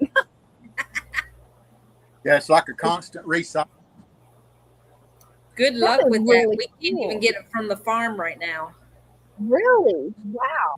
Yeah, there's quite a few plants. I don't know what happened down there, but yeah, there's quite a few plants that they're like, no, we don't have it. We don't have it. And I'm like, oh, no. Oh, I didn't think about that. Most of the plants come from Florida, and all of Florida froze. So all the outdoor bats, because usually you don't even have to cover them if you're far enough south. I mean, in my area, you have to cover them because I'm closer to Georgia. But the places way far south, yeah, they got freezing temperatures. So, yeah. It was, where is it? Plant City. I don't know if you know where that's at. That's where they come from. I'm not familiar with it, but it's probably way down south because I've never really been much past Orlando. That's the furthest south I've ever been. But yeah, like all the floater plants, the red root salvinia, the water sprite, like most of the anubias. Yeah, they're no, we don't have any. You have to wait till spring, and I'm like, ugh. That's wild. You're doing fantastic with that tank. I mean, that gives me some ideas for the tank I'm working on rescaping. That gives me some ideas. Yeah, I didn't really plan the scape on. My plan was to have the center open. And, you know, the plan went away. We started finding plants to put in there. It never fails with me. My tanks get to where you can't hardly see the fish. There's so many plants. But, I mean, like today, I pulled a bunch of Vallisneria out of my 60-gallon, which probably only about 10% of what needs to come out, and some frog bit, and you know, a couple other things. I had a bunch of mischief snails. I bagged them up and I took them to I call it a local fish store, but it's 45 minutes away, so it's my not so local fish store. And I trade for fish food with them, so that's how I kind of keep. Oh, that's cool. Food. Yeah, no, I know it don't look like it. My local fish store would accept fish, but there's one in Jacksonville, but they don't give you store credit, not even fish food. They just tell you it's a fish surrender. So I need to try this one place in Orange Park that I found called Orange Park Aquatics. They might do that. That would be really cool. When they tell you got to surrender them, they won't take them or give you nothing for them. Ask them how many of their fish will they surrender to you. I love that. I love that. I won't do business with somebody that won't do business with me. Right. And they're totally closed on business because it's like I had too many fish. I just had to, give them to somebody because it was getting overcrowded. And I'm like, oh man, I've got to find a better fish shop that'll actually like do trades, even if it's just for like plants or food or something. Now, I've got a really cool fish store that I go to. It's in Chattanooga. It's a little bit further. It's about an hour and 20 minutes from my house. I think that's the one that Bears Aquatics goes to. Oh, that's cool. He wound up getting some fish that I donated up there because they have a youth tank set up where if you're under 15 or under, every fish in the tank is $1. Oh, no, that's nice. When I got overpopulated with baby angels, and I'm still overpopulated, but I cut down quite a bit on them by taking some up there. And I sold some and donated some, and he'll take anything. I called hoping he'd take a couple dozen. And I said, how many did it take? He said, up to 200. Wow. Wow. Yeah, That is but I mean, amazing. But how do you approach them? Like, maybe I'm just approaching them wrong, because I just go up there and I ask first. I'm like, hey, is there any way that you accept fish for trade or store credit? And then they're like, no, just surrenders. We can accept surrenders. So maybe I'm asking wrong. I build a bit of a. They get to know me because I mean I'm at a fish store about every other day, not always to buy, just to have something to do sometimes. That's a I good get idea. to know them first. I show pictures of the tanks I've got set up and the fish that I've got, and I talk about what I'm breeding out and what I'm breeding, what I'm growing out, and eventually so I just say, I'm doing wrong. I'm being shy. yeah, I go in and just become friends with the owners. Usually that's how it works with me. But, you know, if I walk in as just a rando off the street, you know, they're probably not going to do business with me. I have to kind of build a rapport first before I start asking. That makes sense. Yeah, that makes Thank sense. you for that tip. That actually makes a lot of sense. Thank you so much for that tip. Because the nearest one that will even accept surrenders is like 30 minutes away. And I'm like, oh, man. I've surrendered The fish other one wouldn't before, even accept the surrender. but it was because, like, I'm back in the early days, I would buy fish like Oscars and put them into a 40-gallon tank. And then, like, 3 months later, I'd have them in with a bunch of fish. 3 months later, all I'd have is one big, huge Oscar, and everybody else was a mom. And so, you know, I would take those fish in and surrender them. I love them, but I don't like fish going to eat the tank. But right. And that's where I'm getting to with these guppy endlers. They breed faster than my guppies. And the only reason I haven't had any super bad problems, I think, is my 3 diamond tetras have started taking care of some of the population of the fry. Because, yeah, at one time, all of the girls had babies at once, and I'm like, oh no, this is a disaster. I love that. Thank you, Stan Pittman. I appreciate it.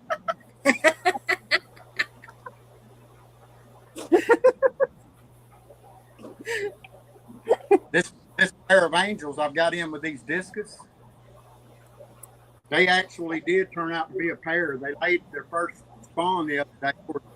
I don't think there's anything left of it. They're so young, not even really big enough to reach that age. They are gorgeous.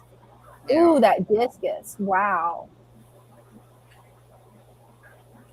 I love the blue on this discus too. Oh, check those guys out. Aw. Yeah, I love my little. Cute. They're really cool. They are cool. What kind are those? They're Pandagara. They are adorable. If Dean's watching, warning, I'm putting in for another tank. Yeah, I took 2 bags of frog bit with me to the store today. Oh, wow. Oh, wow. Whoa, it is taken off in your tank. Send some up to us. That's a lot of frog bit. Yeah, you definitely need to send some up to Brenda and Father Fish, because, yeah, they're having problems after the freeze getting plants from Florida. A lot of the growers, they're having problems because, well, everything froze. Right. Well, the only floater available right now is Azola. Yeah, I like Azola. That's the same as mosquito fern, isn't it? Or fairy moss. Yeah, like fairy. It feels like moss, but it's a floater. I'm not real crazy about it. That ranks up there with duckweed to me. But got the really thick, fuzzy, sticky kind of roots that hang down into the water. I like the frog bit roots and water lettuce, but. Oh yeah, I love frog bit and water lettuce, and it's so easy to remove compared to duckweed. Like, it's just so much easier. My You know, I had bottle- need to check on my frog bit and my water lettuce that was outside. I bet it froze. this guy decided. Ooh, that was pretty. Yeah, he's pretty nice. That smaller one. I got a bigger one in here. I thought it was a male and a female, but it turned out to be two males. The guy just took a little longer to grow his whiskers. Yeah, some of them sneaky. Yeah, he must have been a mama's boy. Oh, right. That's good. Those bristlenose pythons are so cute. He's over there. I love the pots. That is a beautiful angel Christian. Wow. Yeah, those I've only found them one time, and I was only able to get 3 of them. And one of them was a lot bigger than these two were. These were about a quarter size when I got them. And I was thinking that was a female and that was a male. And I turned out to be right because they spawned the other day. She's still picking it. All the eggs are gone. There's so much in here. Pandas, Cory cats, the discus, the angels. Well, I guess that's about it. But there's so many fish in here, eggs, that unless I take them out and put them in a separate breeding tank, I'm not going to get any spawns off of them. Yeah, you may need to set up a separate breeding tank because those angels are gorgeous, and you're the only person I've ever seen come up that has those with that type of pattern on the side. It kind of reminds me of those dogs from 101 Dalmatians. Dalmatians. Yeah. It proves the point from earlier. It's a shame Cheers isn't so here. He's not laughing.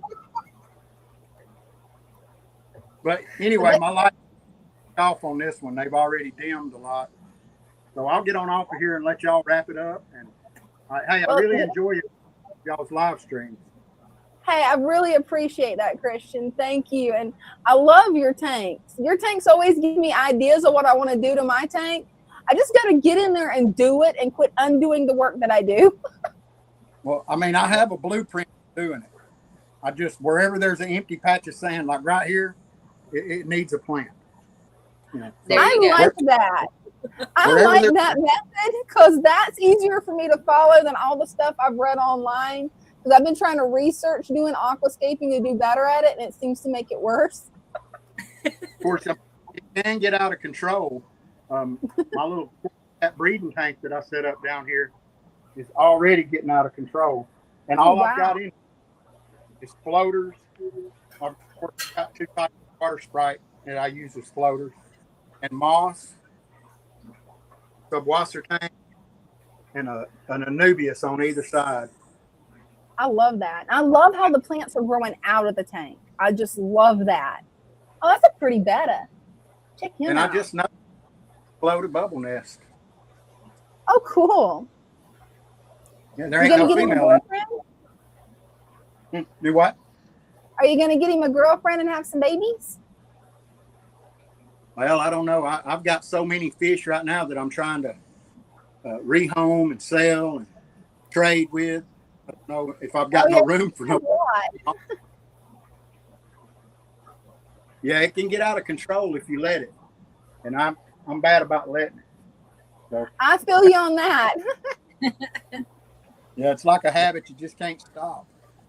It is. It really is. I'll think that's it. No more plants in this tank. And then I'll go to the fish store, and they'll have some exotic-looking crypt that I've never seen before. Oh, then you gotta get it. Squeeze that. And so they wind up being just big, thick jungles. I love the jungle tank look. That's one of the things I love about the natural tanks is you can make them look like a jungle. And when it's like that, to me, it just seems more natural because it's like if you put your phone in a pond. Right. I mean, it just looks natural. They're nice to look at. They're not so easy to catch fish out of.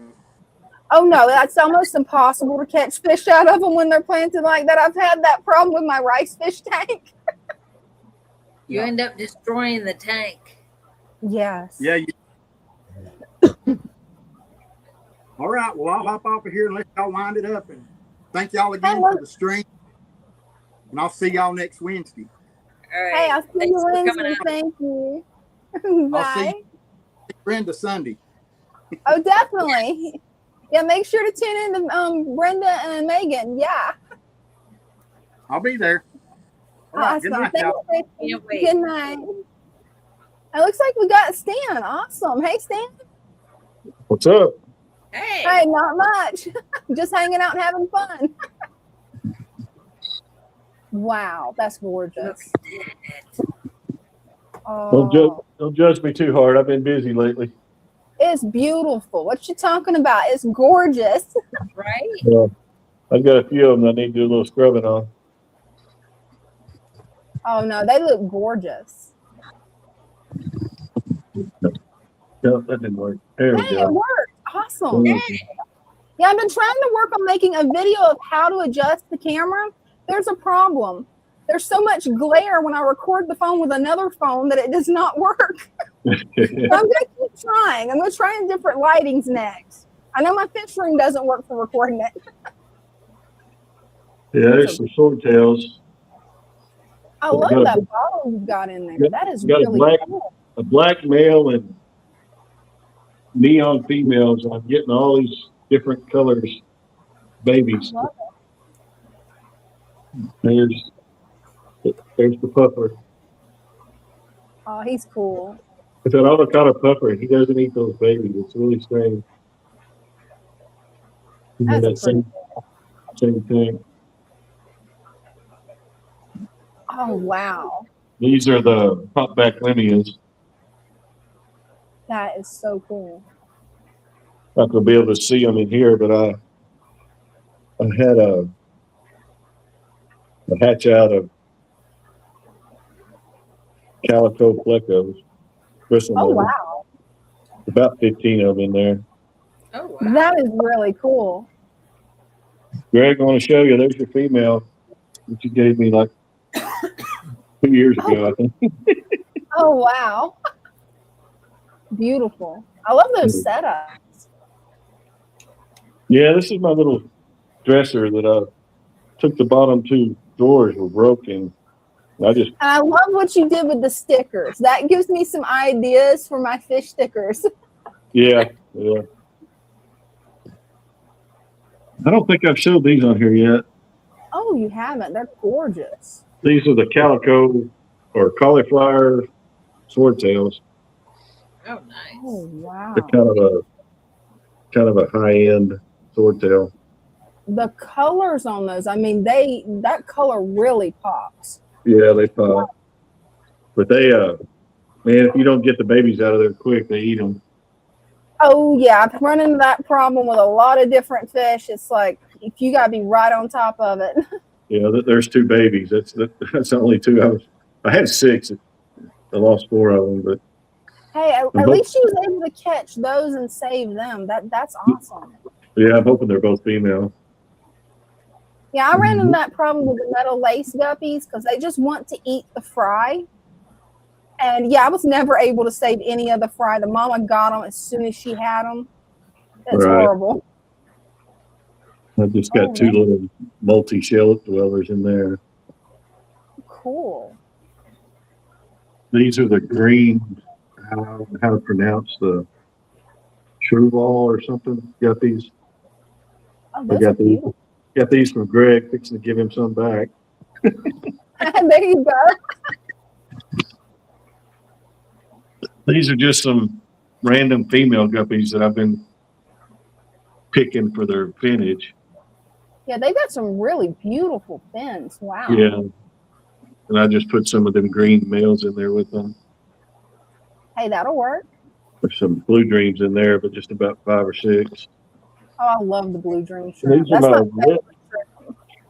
These are my red-tailed goodies that I've just gotten. I'm hoping I can get them breeding. Oh, I hope you do.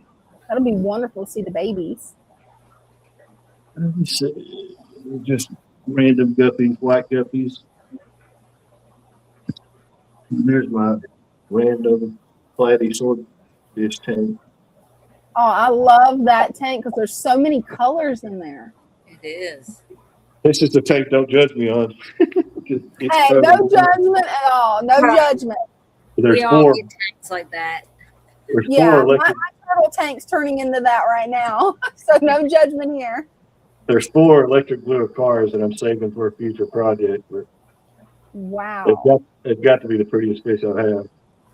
They are gorgeous. I bought them at a swap I paid $20 for all 4 of them. Hey, that's a good price. If we can see them, there's some least killies that y'all were talking about earlier. Oh, wow. Yeah, I've got to get some killifish. I don't know who in the comments said that I can catch those in Florida, so I'm going to be on the lookout. Yeah, they're native there. Ooh, check out the color on his fins. Wow. In South Texas. That is It's just a killifish, but he killed the female, but he's so pretty I can't get rid of him. Oh, no. I guess he didn't like her. Right. Yeah, he did. He definitely rejected his girlfriend hardcore. These are head.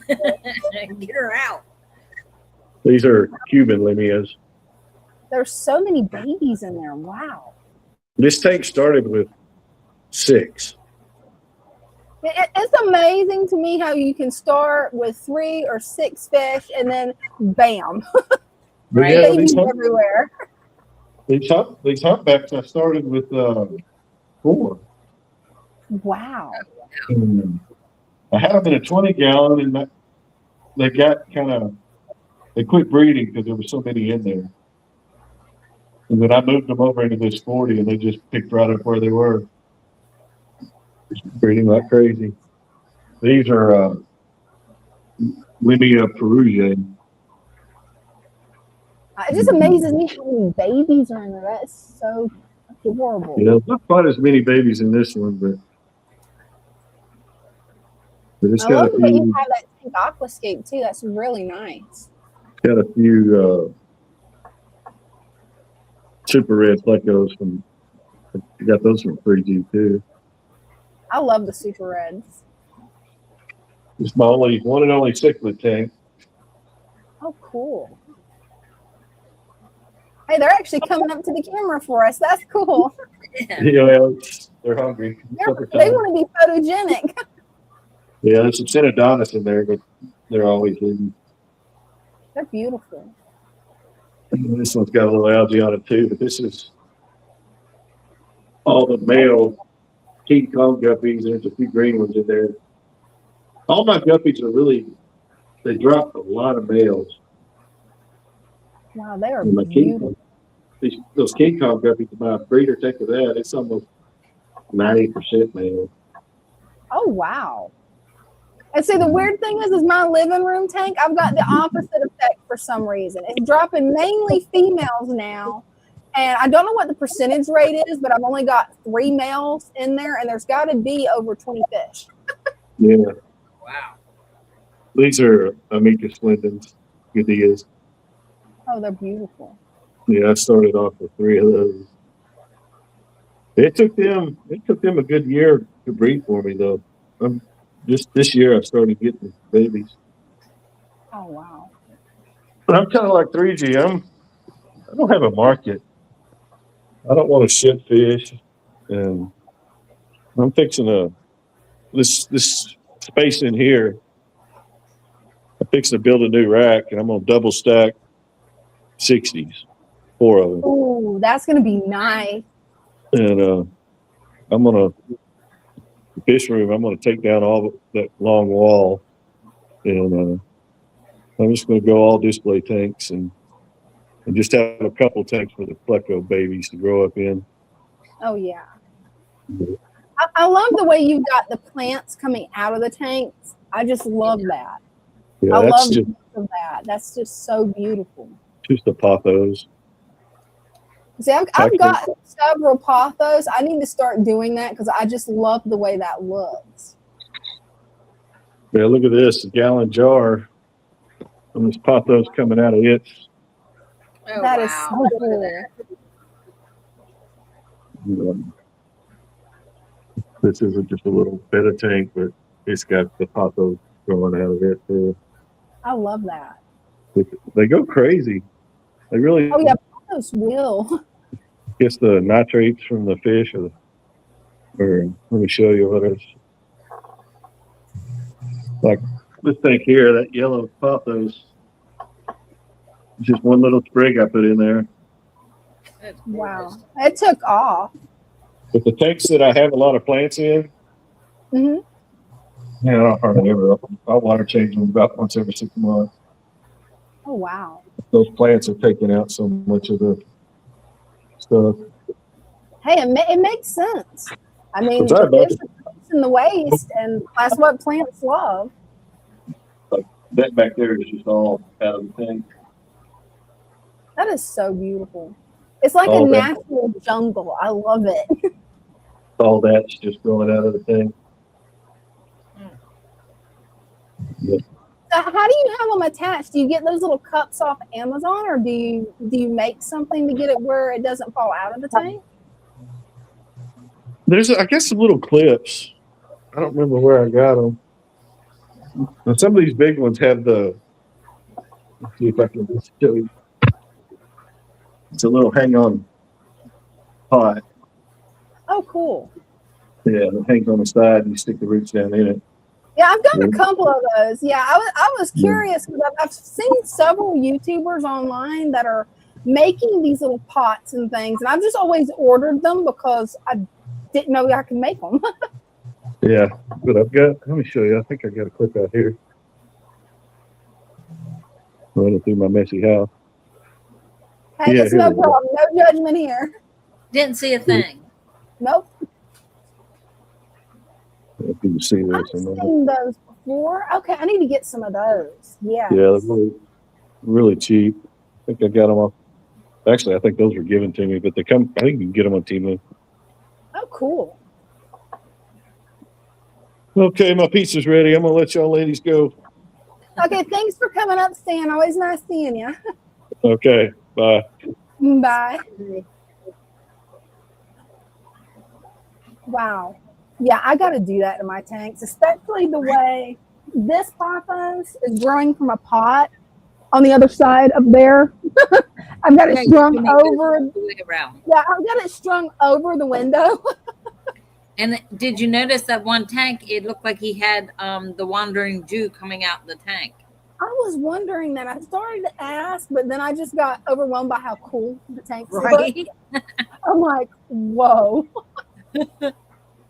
That was cool.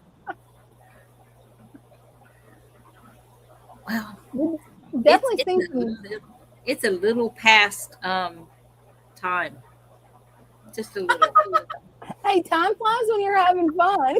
Right? Well, it was worth it because we actually got to see some amazing tanks. I mean, Yes. that's awesome. And it's always fun just hanging out. It is. We love hanging out with you guys. Definitely do.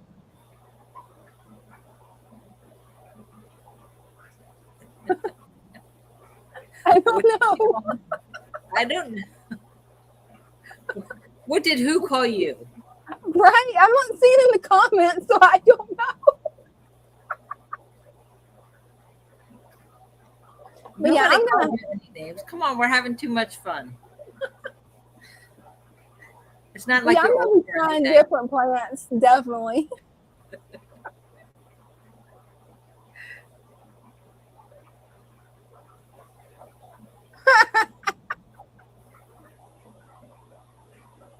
Hey, always glad to have you guys around.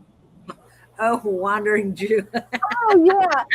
Well, see, here's what's funny about that plant, because I've got one right here. Right. When I bought it, it was actually called a wandering dude, and then I'm like, you guys, I found a new plant. It's called a wandering dude. I showed everybody else, and they're like, no, that's a wandering Jew. I'm like, but it said wandering dude. Yeah, because Jew is racist or something. I don't know. And it's like, are you kidding me? It's the name of a plant. At this point, they're calling everything racist. I think it's weird. They were saying it was offensive to call it a wandering Jew, and I'm like, why? I see. I never knew that until I ordered this plant, and I thought it was a different type of plant because I've got several wandering Jews outside, and it's like my friends that are Jewish, they're like, "That's an awesome plant. It represents our people, how hardy it is." And I'm like, "Yeah, this plant is the hardiest plant I've got. It's the only plant that survived outside aside from cactuses." Yeah, you could put it through a lot and it comes back. I almost killed mine. I don't know how many times, and no, just a little bit of water and some sunlight, and it came right back. And I'm like, wow, that one's like really hard to kill. It will. My newest one that I've got that's super, super rare, like this one right here. I don't remember the name of it. I do not remember it. But this one, I almost killed it. It's a wandering Jew. And it came back. But it's a certain type. I don't remember which type. That's what I have. That's the one I have too. Yes. It's like really lost. But yeah, it's still a wandering Jew. I am running out of space on my desk, you guys. Like, I'm definitely running out of space. I'm just going to put it back over here where I don't drop it. Because I know me. You guys know how clumsy I am. It's going to get broke. Yeah, you'll set it on the edge of the desk and forget it's there and knock it over. And I've done that. Now you know you can just stick it in the water. Stick it in one of your tanks and it's fine. Well, I'm gonna try to propagate it. Like I'm gonna be playing around to see what all I can grow in here. Because right now, what I've mainly got is I took mint cuttings. This is all mint. Because I wanted to see if I could grow mint off the side of the tank. Especially since I found out that you're not supposed to eat, turtle mint tank. Right. Like you don't eat mint out of the turtle tank. Not a good idea to do. I want some mint that I can actually make tea with. So the easiest way to do it, since it's got to be watered all the time, is just put it in the tank. You put that kind outside, and then you can eat the leaves. Well, the problem is right now we're in such a bad drought. Yeah, that's true. Yeah. It's like, the only thing that's going to make it through this is my cactuses. Which I don't mind. I've got the edible cactuses, so. She awoke from her nap. She's been on my lap this whole time. Oh. She just woke up and looked at me like, what are we doing? What are we doing? Well, I guess it is that time, isn't it? Yeah, I'd say. Okay, well, thank you, Brenda, for tonight. That was awesome. Everybody make sure to tune in to Father Fish's channel. Brenda will be live on Sunday night at, what time frame? 6. 6? Awesome. And I'll be back here Wednesday at 6. So, love you guys. Love you. Mischief managed? Do you think we can actually time it? Mischief? Okay. Okay, you do it. 1, 2, 3. Mischief managed. I've got the worst timing. But thanks to Chairs, we know why. Yeah, it's his fault. Love you guys. Good night. Good night.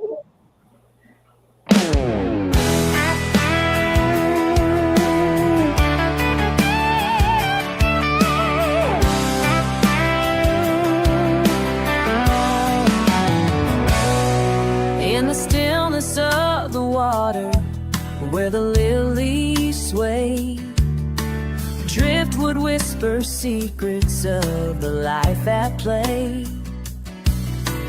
Colors dance like fireflies in a summer night.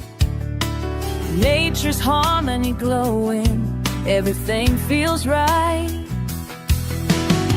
Why chase those fancy labels, all that price and fuss, when nature does the magic? It's all about the trust.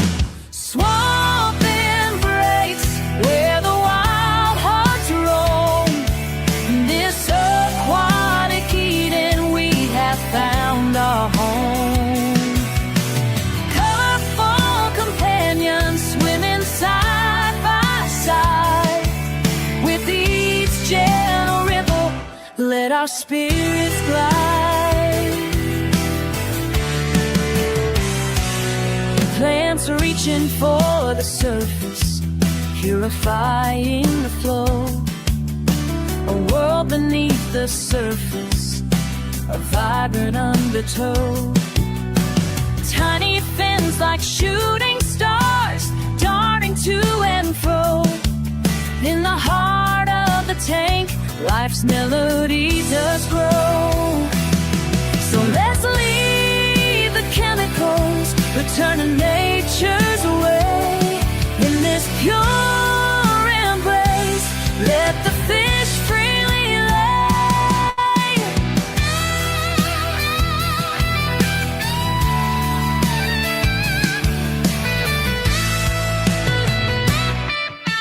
Swamp embrace, where the wild hearts roam. In this aquatic Eden, we have found our home. Colorful companions swimming side by side. With each gentle ripple, let our spirits glide. Together in this cootie, we find our peace. In the swamp's embrace, all worries cease. Together in this beauty, we find our peace. In the swamp's embrace, all worries cease.